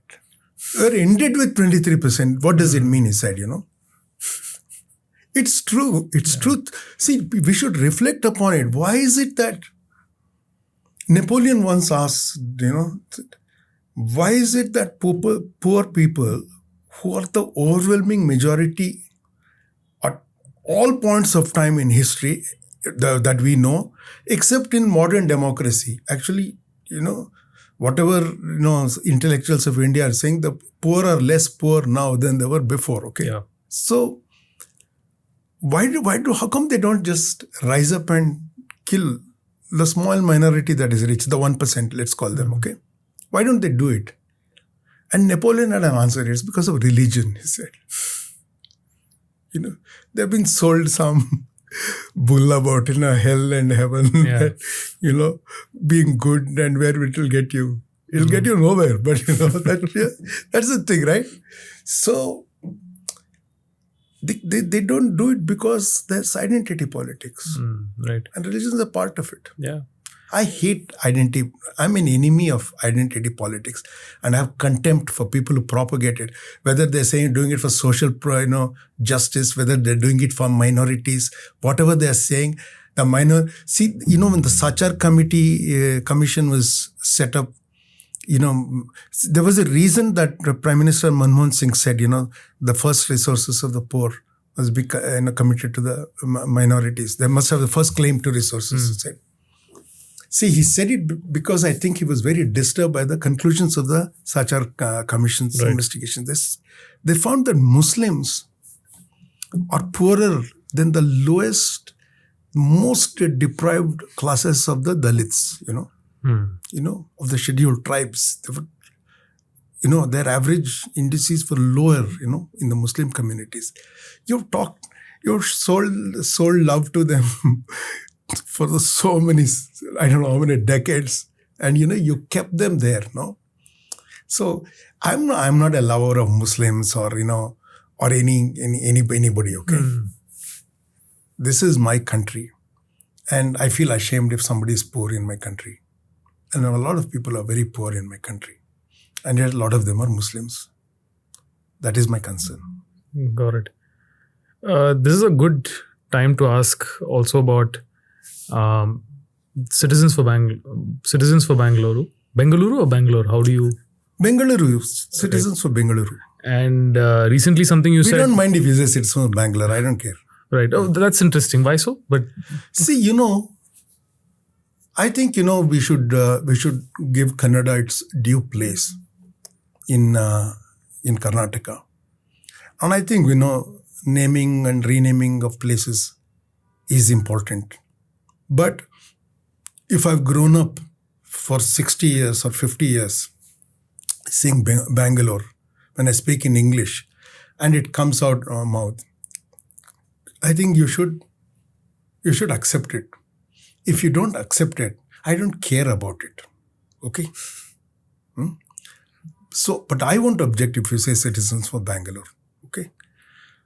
I speak Kannada, so Bengaluru comes easily to me. Okay, so I'll say Bengaluru. But if you don't speak Kannada and you're not used to saying that, I don't mind. But if you're teaching your children also, you're putting your children in trouble, I'm saying.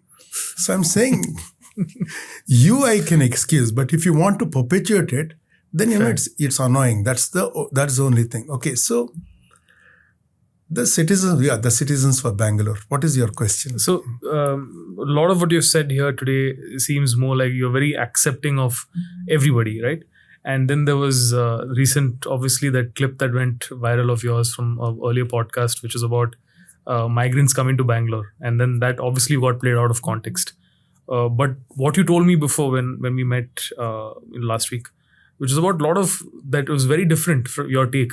So what is your point of view on this, on the topic of Bangalore having so much migrant population coming in, where the city stands from an infrastructure lens? A lot of things I feel are, and all of us who have sort of been here for the last 20-25 years or so, or longer, such as yourself, you've seen the evolution and you have some qualms about the way it's happened, right? Planning could have been better. Infra definitely could have been better. A lot of other integration into culture could have been better. So what is your standpoint on that? And is Citizens for Bengaluru something to do with this, or on what you have? See, Citizens of Bengaluru happened accidentally because, they were planning to build some ugly flyover, steel flyover.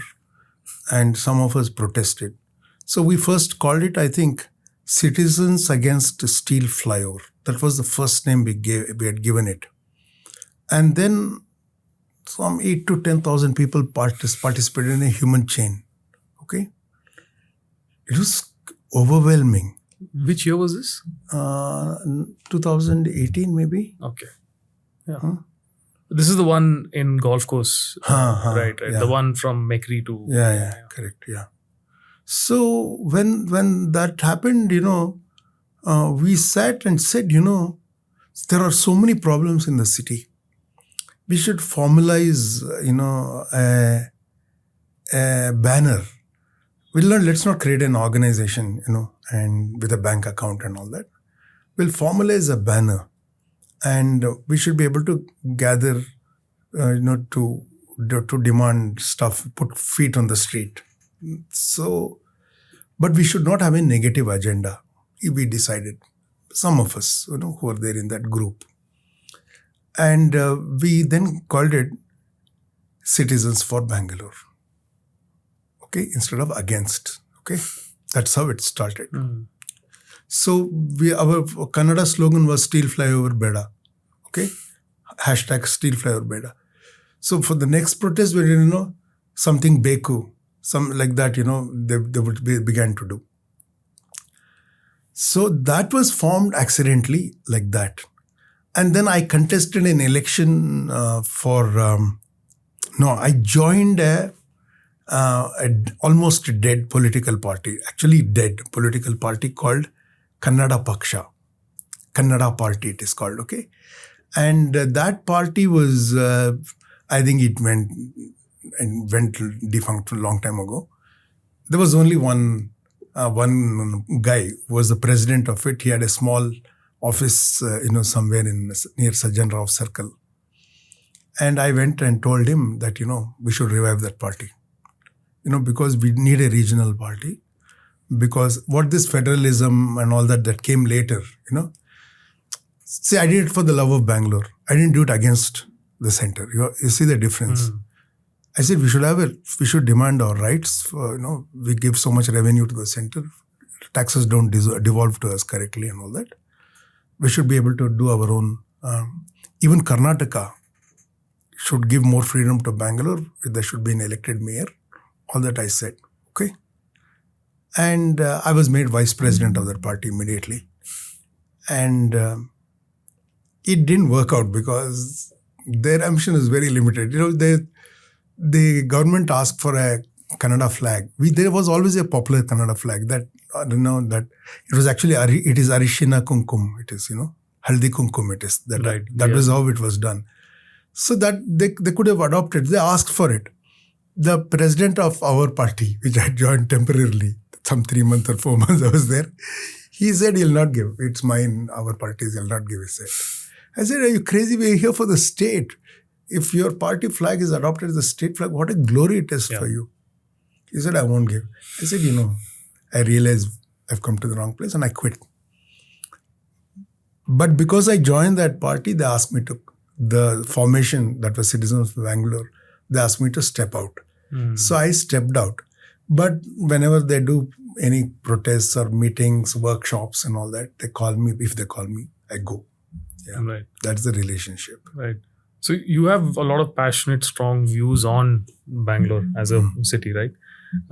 What can be done regarding our infra, our planning? Because now there's talks of adding Kanakpura and South Bangalore into Bangalore as Greater Bengaluru, right? I think that's the conversation. It's not official yet. But is the solution to expand more, or is the solution to redo some of the essentials? I'll say this. It comes from. They're beginning to ask a question: is who is a Bangalorean? I have an answer.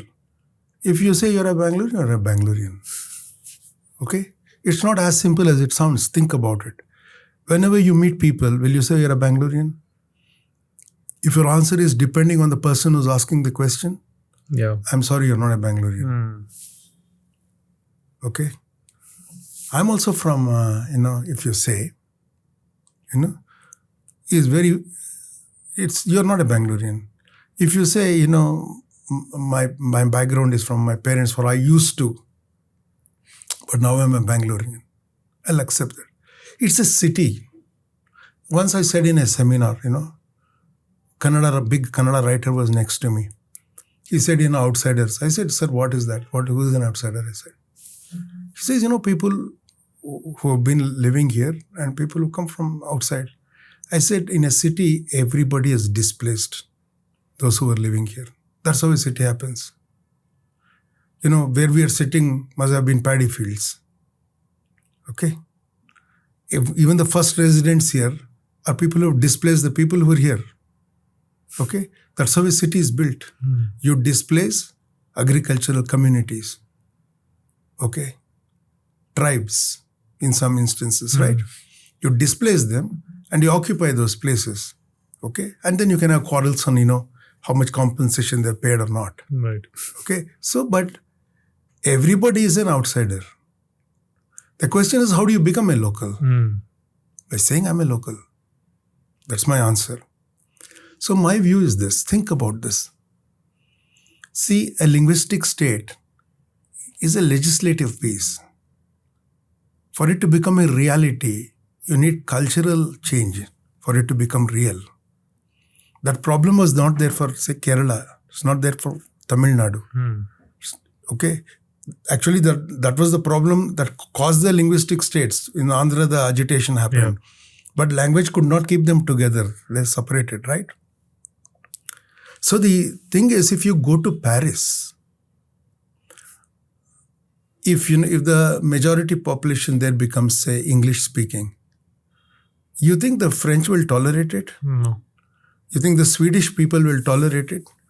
Migrants who go to asylum seekers in Sweden have to learn the Swedish language before they're accepted into the communities there.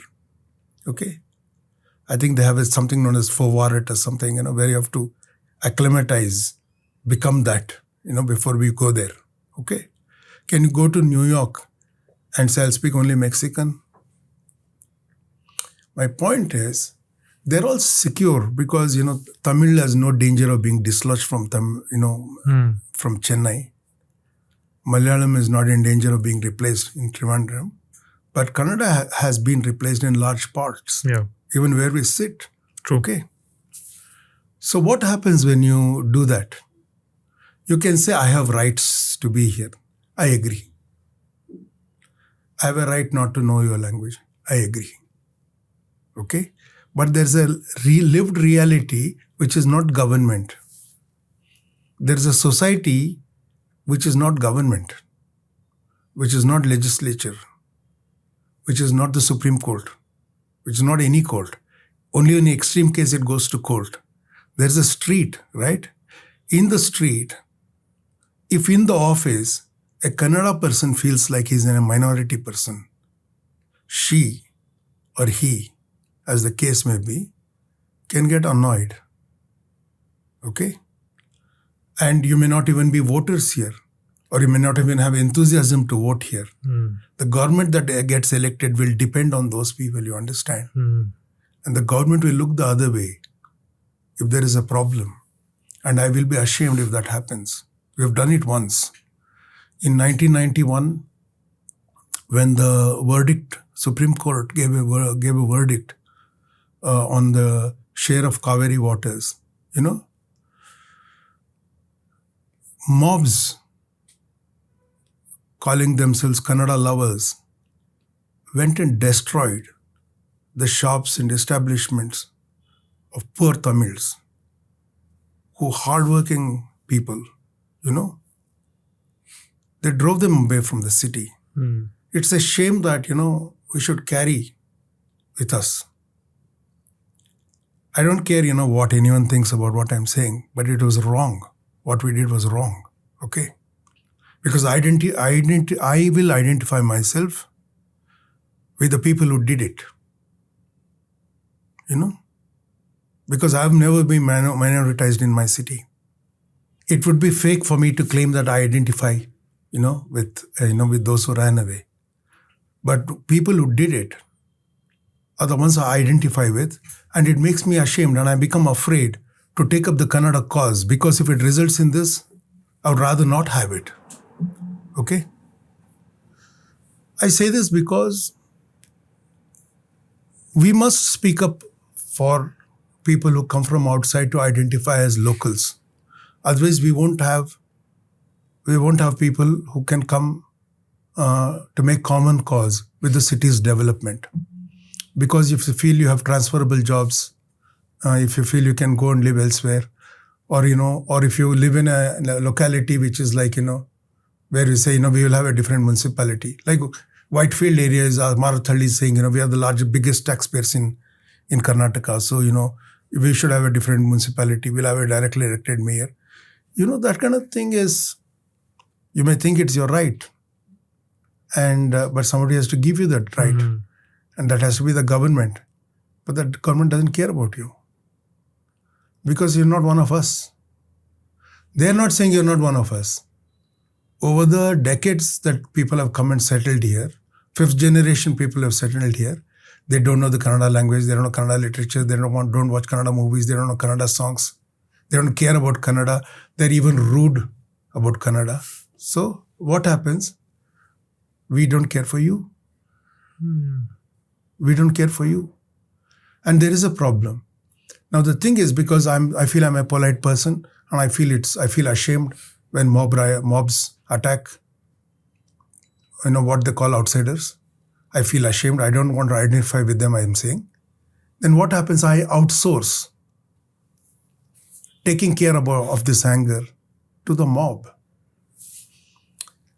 If I speak up, at least it's a discourse. You can get pissed off, but that such a thing is there, and you can talk, you can abuse back, and you prove what I'm saying when you abuse back, right? I've seen the comments, some of the comments they have made on that, on that clip that went viral. I've seen what kind of words they've used, And to us, it proves what kind of culture that is, right? It's not ours. We are not like that. And I'm telling you, I don't mean just North Indians. I'm saying there are people from outside Bangalore in Karnataka who come here for work because there is work here. Their places are not good. They vote the same idiots and send them here, okay? Who don't care about anything, about doing anything there. They come and do their business. Their sons and nephews and so on will do business in Bangalore. We're doing conversion of land, denotification of land, whatever stuff they'll be doing. They don't develop their places. They keep electing the same jokers, who come and actually ruin Bangalore. They don't love Bangalore either. They don't like us. You think, outside people from outside Bangalore, Kannadigas like Bangalore Kannadigas? They don't like us. They say their village is green and their town is so beautiful and their Kannada is much better and they hate this city. They're here for a job, but at least they're honest. They never say, we are here for the weather. I know many places in India where weather is good. You can go there actually. As though you can go because the weather is good and you'll develop a city. So more stuff, no? In summary, there is a problem. There is a growing alienation of this outsider and local. Okay? And it gets actually voiced in the idea of Kannada speaking. Okay? Because unlike Mumbai, where for decades before this has happened, it took a long time for Shiv Sena to happen. Okay? It had happened for a long time in Mumbai. And the people who came there and they were doing well were always outsiders. You don't hear, there were great Maharashtrian names in politics, in literature, in drama, in the cultural world, in music, absolutely. Okay. But the industry and all that was actually outsiders there. Okay. But till the 70s, in Bangalore, it was not the outsiders. Whatever we had was us. And in the 70s, the outsiders who came here became us. They're in our Rotary clubs. They were always in our Lions clubs and so on. They mixed. They were well off, here. But this new wave that has come after the information technology boom in Bangalore, because they have transient jobs and transient loyalties. Okay, they've decided not to have any loyalty. It's like a permanent voting address. Some of them have 2 ID cards, I think. But they have a permanent voting address somewhere and they identify into that. I'm not talking just North Indians, people from other states. I'm talking about people in Karnataka also. And this is going to lead to a problem because the shift of there'll be a balance of a shift where the population of migrants who have come in the last 20 years or 25 years will become higher than what can be identified as the local population, which I don't know how you do it. Okay, but the government's idea that they'll reserve jobs for Kannadigas, I don't know how they'll do it. No, okay, that won't work. I don't understand that at all. But they took it back. As soon as they said it, they took it back. No, but it's irrational. How will you do it? Okay, so it's not good, moral, immoral. It's impossible. How will you do it? Okay, exactly. So anyway, this will become a social dividing line will happen, and that result you're already seeing. I'll tell you how you'll see. See, Smart City project in Bangalore is, drainage, for instance, they're doing. We've not got anything else, I think, that's what we've got. That is because the elected, Bangalore is managed not by any elected, it's been 9 years since we had an election for the Bangalore municipal body. Okay. For BBMP? Yeah, we have not had an election. Why is that? Because, after their term, they said we'll do a delimitation. So from 198 wards, they said we'll make it 243 wards. They took a long time to notify the wards. Then they said there's that election coming, after the election we'll do. So they'll keep postponing because the chief minister's office and whatever buddies he's got in his cabinet, they control Bangalore. Okay, They'll never give it up. If you create a powerful mayor, elected mayor of Bangalore, the chief minister of Karnataka will become the number 2 power in Karnataka. The mayor of Bangalore will become the most powerful person. No CM, left, right, center, up, down, minority, majority, nobody will give it up. Okay, that's why these terms are all nonsense. Yeah. Okay, they're all the same. Okay, utterly useless, selfish people. Okay, we don't have a single person we can respect. In Karnataka politics now, it's that bad. It's become. Maybe 1 or 2, because I don't want to be like somebody stand up and says, so it's very bad. It is, okay. The problem for Bangalore will be Bangalore has to take care of itself, and it can happen only by a strong citizen movement. Okay, like Citizens for Bengaluru. Okay, And that should not be a bank account, registered organization. Otherwise, people will just fight for trusteeship powers, who will be managing president, secretary, spokesmanship. That's how it will become. Should be a loose organization. Just should be a banner. And when there's a thing that is wrong for the city, people who love the city should congregate. And I'm saying these people who are doing videos mocking, local people, I believe in the golf club, one of the golf clubs, I'll not name it. Somebody said local people are coming. Arey, what local people? It's a golf club. Land leased out to you by government. Who is local people? You're an outsider, What do you mean local people, If you don't identify yourself as a local, you should not mind being treated as an outsider. Think about it.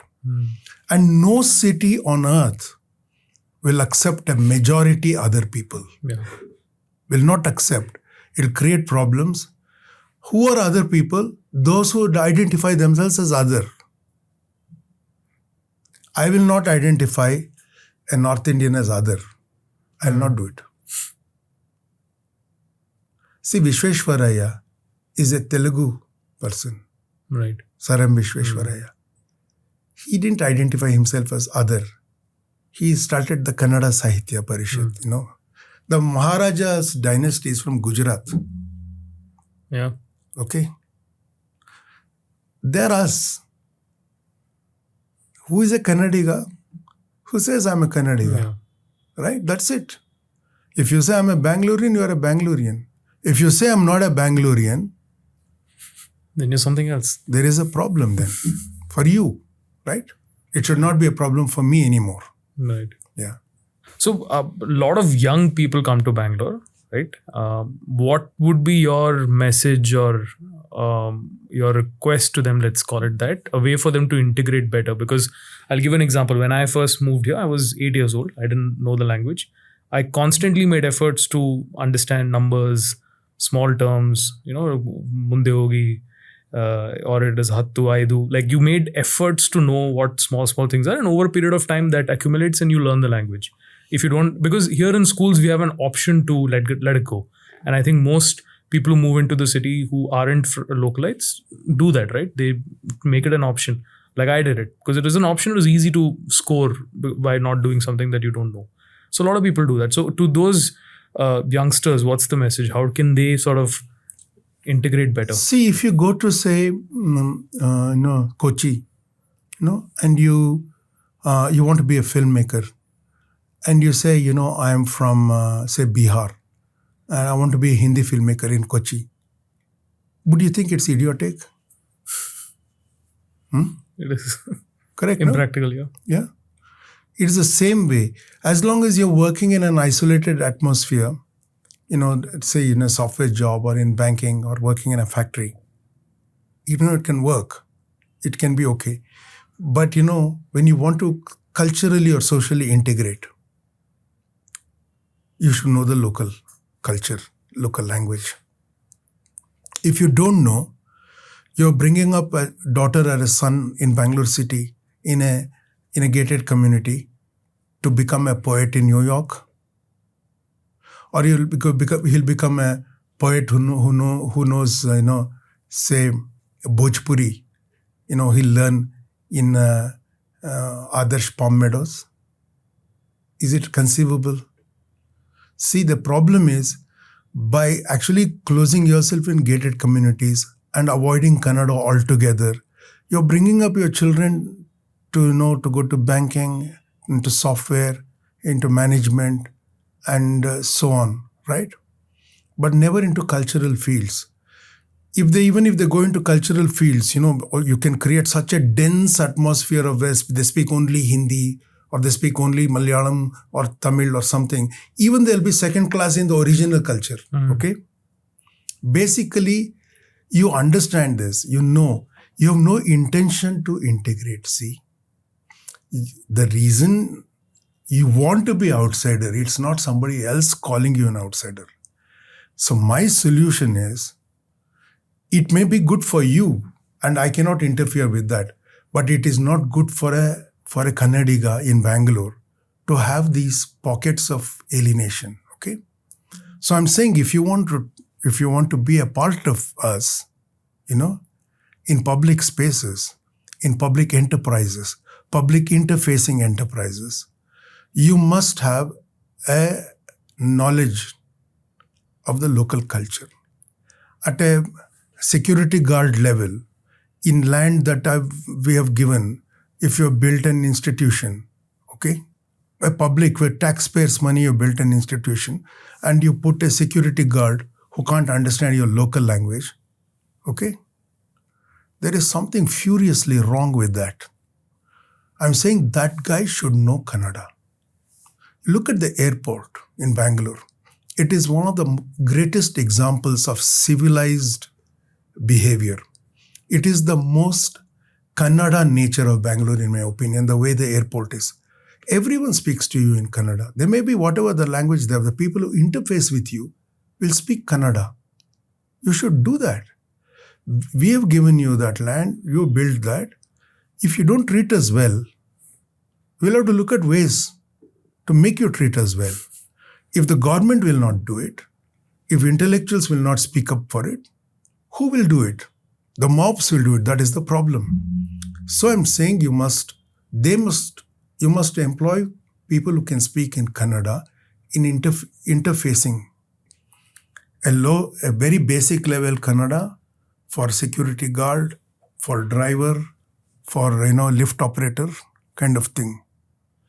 A better Kannada for bank teller, your insurance agent, or the guy who comes to do service, at your home. And it's already mandatory for IAS officers to know the local language in the cadre they choose, right? And you don't impose this. Don't impose it. Give them the opportunity. Create opportunities for them to learn, train somewhere, okay? And you look at a certification process like TOEFL is there, okay? And spoken, writing, up to that, okay? If you can do it, a lot of integration will happen because once they know the language, they'll be empowered to access if a great Kannada play, a good Kannada poem, they can go and watch. If somebody is going to present a great literary piece in Kannada, or if somebody wants to include you in some way, it'll become possible. Right? If you refuse to be included, we'll have to look at ways of encouraging exclusion, is how people will conclude. And I'm saying, I'm sorry, I cannot say it is wrong then. I wish it is not like that, but it will become like that. I have not been like that. I do English language theatre. There are people of all kinds there, But it's hard. Once it goes beyond a level, I think we have crossed that now. It's going to get worse from here on. Yeah. I'm going to switch to something lighter and ask, what is the next big film or theatre in which people can see you? See, as I told you, I'm not seen myself as an actor for a very long time. But in the last 3-4 years, I'm beginning to acknowledge that, it's irresponsible for me to think that way, that I should be vulnerable and own the idea that I'm an actor, because people increasingly see me as an actor and I get paid for acting. So I should identify myself as an actor. So I'm going to become more picky than before now, unless I get roles that have, like I told you, trajectory and a graph. I'll not accept them. I'll not act in scripts that promote, obscurantist ideas, communal ideas, ideas that are harmful to our society. See, if somebody does a film, say valorizing, say Sufi Islam, and they gave me a role. If it's a valorizing idea of something in it, I don't mind. Okay? If somebody does, a biopic of, say, Dattopant Thengadi, who was the founder of Swadeshi Jagran Manch an RSS leader, and they ask me to act in the film, I'll do it. Okay? But if you do a film about identity politics, I'll not participate in it. Okay? No. So I'm going to be picky about what I do from now on. I'm trying to do, even then mistakes will happen. See, right now I've been asked to act in a web series. I can't disclose it, unfortunately, but in which I play a southern Tamil politician in a kind of national political setup. It's in a period which is not present day. So it's very interesting script, and I'm going to act in that. I've been asked to act in another web series, which is about. I always get roles in real life stuff, near history.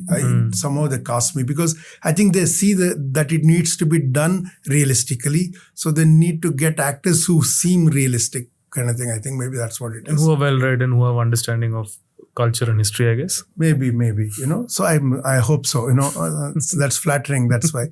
So I get these roles. So the other one is also about a technological struggle at a period that in India went through and how it was overcome. So I'm doing a major role in that one whenever that takes off. I've accepted. I hope it's still there because I hope the dates don't clash to do a role in another film that Sudha Kongara, one of my favorite directors, is doing in Tamil. And I hope, I get some Malayalam films sometime in my life, I really like, their approach to cinema. What's the last one you did? Was it Takeoff? No. Yeah, after Takeoff I haven't done. Right. It was a while back. Yeah. The other thing I noticed is you worked with, probably I can pick and tell that they're all some of the most amazing actors we've had, right? Irfan Khan, Beat. I'm very lucky, and I also suspect that they also have a say in approving who should be with acting in those roles, I think. Right. Which is also very flattering. I've worked with very good actors, yeah. Across, I think Amitabh and there's also Kamal Hassan. Yes. So I think you've touched probably among the top 10 in most lists, I would say. Yeah, I've not acted with Mohanlal and Mammootty.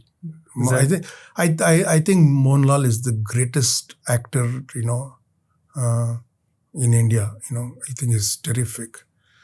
I have not worked with Manoj Bajpayee, who I think is a very great actor. I've done a small cameo role with even Nawazuddin, I've done work with many actors but there's a list of actors that I've not worked with, I work with Vidya Balan, Right. So, yeah. Why do you say Mohanlal is the best? Because my dad's a huge Mohanlal fan. I grew up watching his films. See, that I can answer, in fluently. People may not agree with me. This thing about acting for cinema is there, which is very different from acting for the stage. Okay? And cinema, in a way, is, representation, like you're an advocate for the character. Okay? Because in theatre, we say your acting should be appropriate, proportional to the distance. Your gesturing should be according to the distance of the viewer. Okay? Your eye movements, how you express, should be according to the distance. It should be able to register.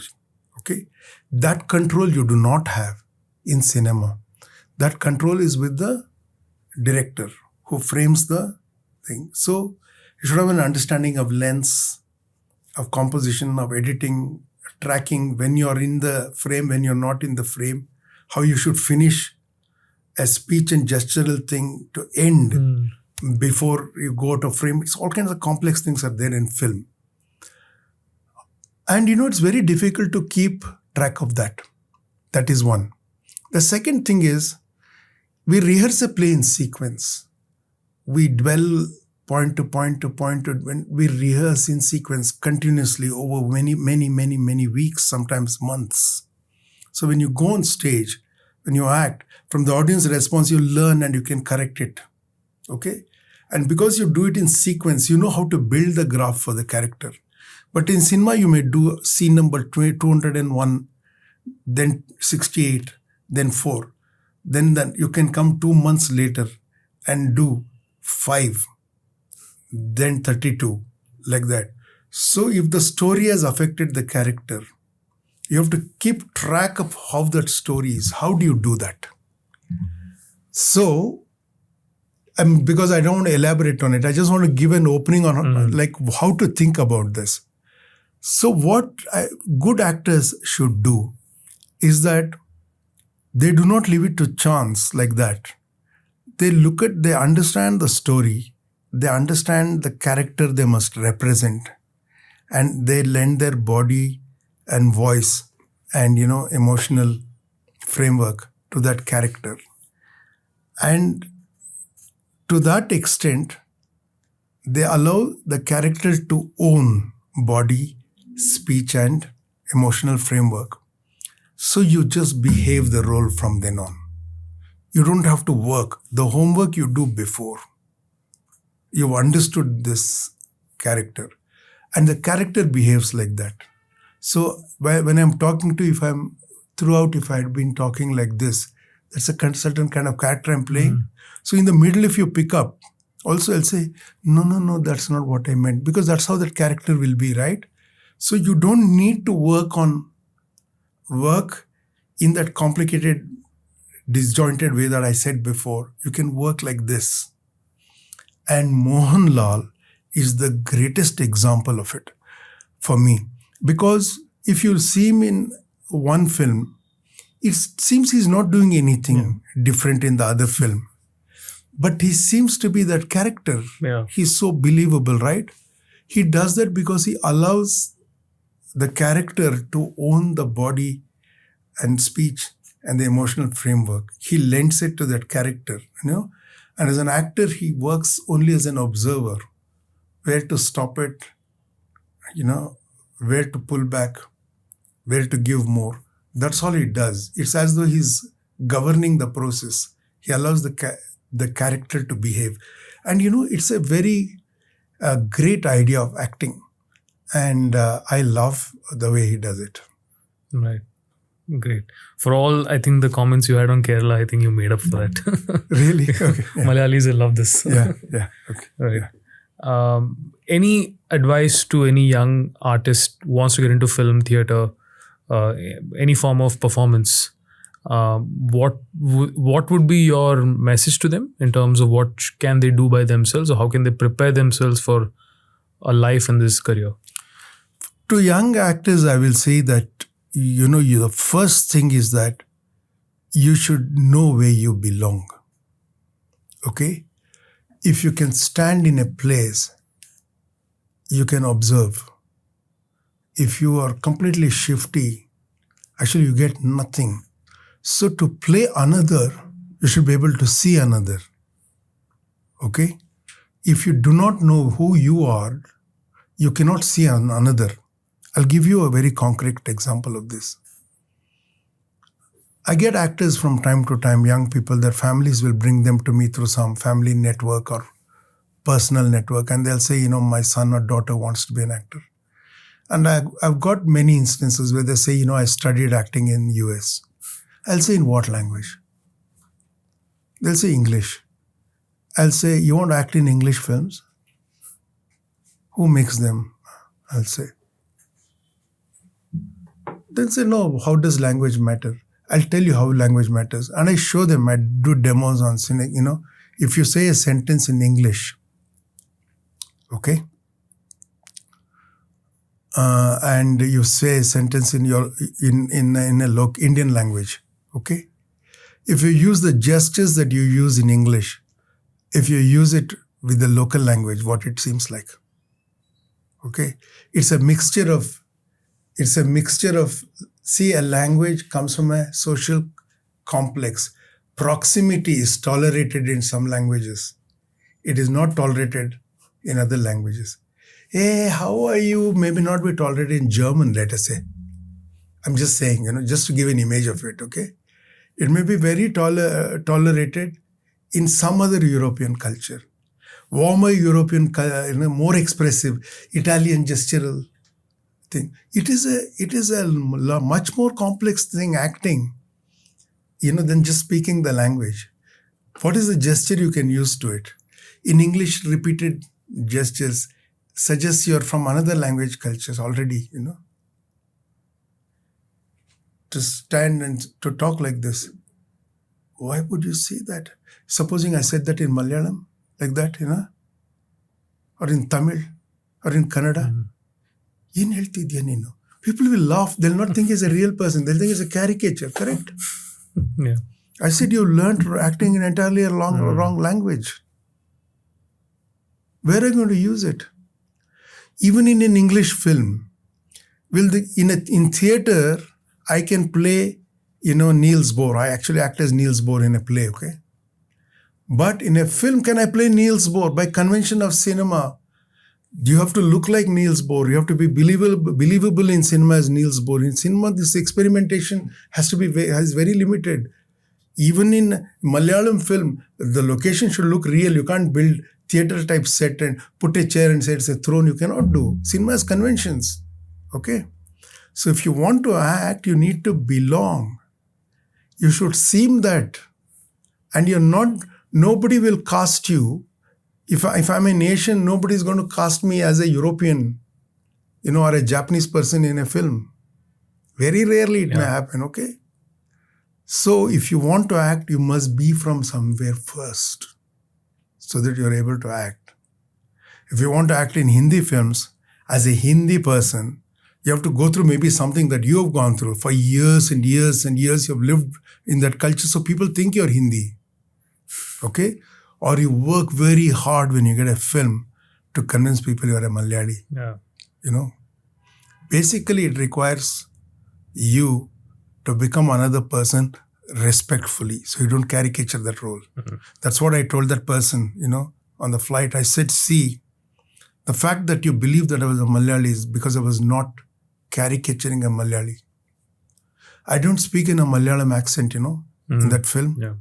I just do a suggestion. I'll just say, Ranjit. No, I will not do Malayalam jokes, of speaking English. Caricature, no. Mahmood's, Hindi. I'll not do. I said that era is over. Be respectful to the culture of the character. Whatever, even if it's a negative role, be respectful to the culture, that produced that person, So that is what I'll say. If you don't belong anywhere, you will never be an actor. Actually, I want to say it for literature also. True. Yeah. See, it's okay to write a hard, R.K. Narayan or Snake in the Rope, Raja Rao, or Arundhati Roy. You can write in English, okay? But it's difficult to be part of Indian literature in a Bharatiya literature sense, Say Shiv Shankaran Pillai or Bashir or something, you will not be. Salman Rushdie will never be an Indian writer, whatever he can claim himself to be, You need to be O.V. Vijayan. Will it be possible, say, for Arundhati Roy to be O.V. Vijayan? It is not just intelligence, it's not just wit, it's not just images you capture. It is an intangible other that is more real than all these put together. Right? Yeah. The mist in, Kasakinte Itihasam, in English, you can see it because it was written in Malayalam. The rivers will not happen. Right? Yeah. The smell of sour metal, she says in her book. Very, very, very beautiful in English. Okay? If you translate it to Malayalam, you'll have to find an idiom that is closer. True. And it cannot be a translation. Can't. Correct? Exactly. So a language is a culture. It's not just something spoken. Right. So this is true for acting. So you can discount my remarks on literature. I'm not a Sahiti. Okay? But theatre, I know. Cinema, I know. Acting. So I'm saying, if you want to be a cinema actor, you have to belong to a culture. For theatre, I don't need to tell you. It's language dependent. If you don't know the language, there's no way you can act. Okay? So, but for cinema, you should know the language in its culture. Otherwise, you cannot do it. Right. Well, you cannot do it well. Right. Great. This is a great session for me to learn so much. Thank you. Look at culture through your lens, literature, acting, all of it. I hope we get to do this a lot more. Sure. Whenever you have something big coming, I'm happy to host you again and have further chat on the same. Absolutely.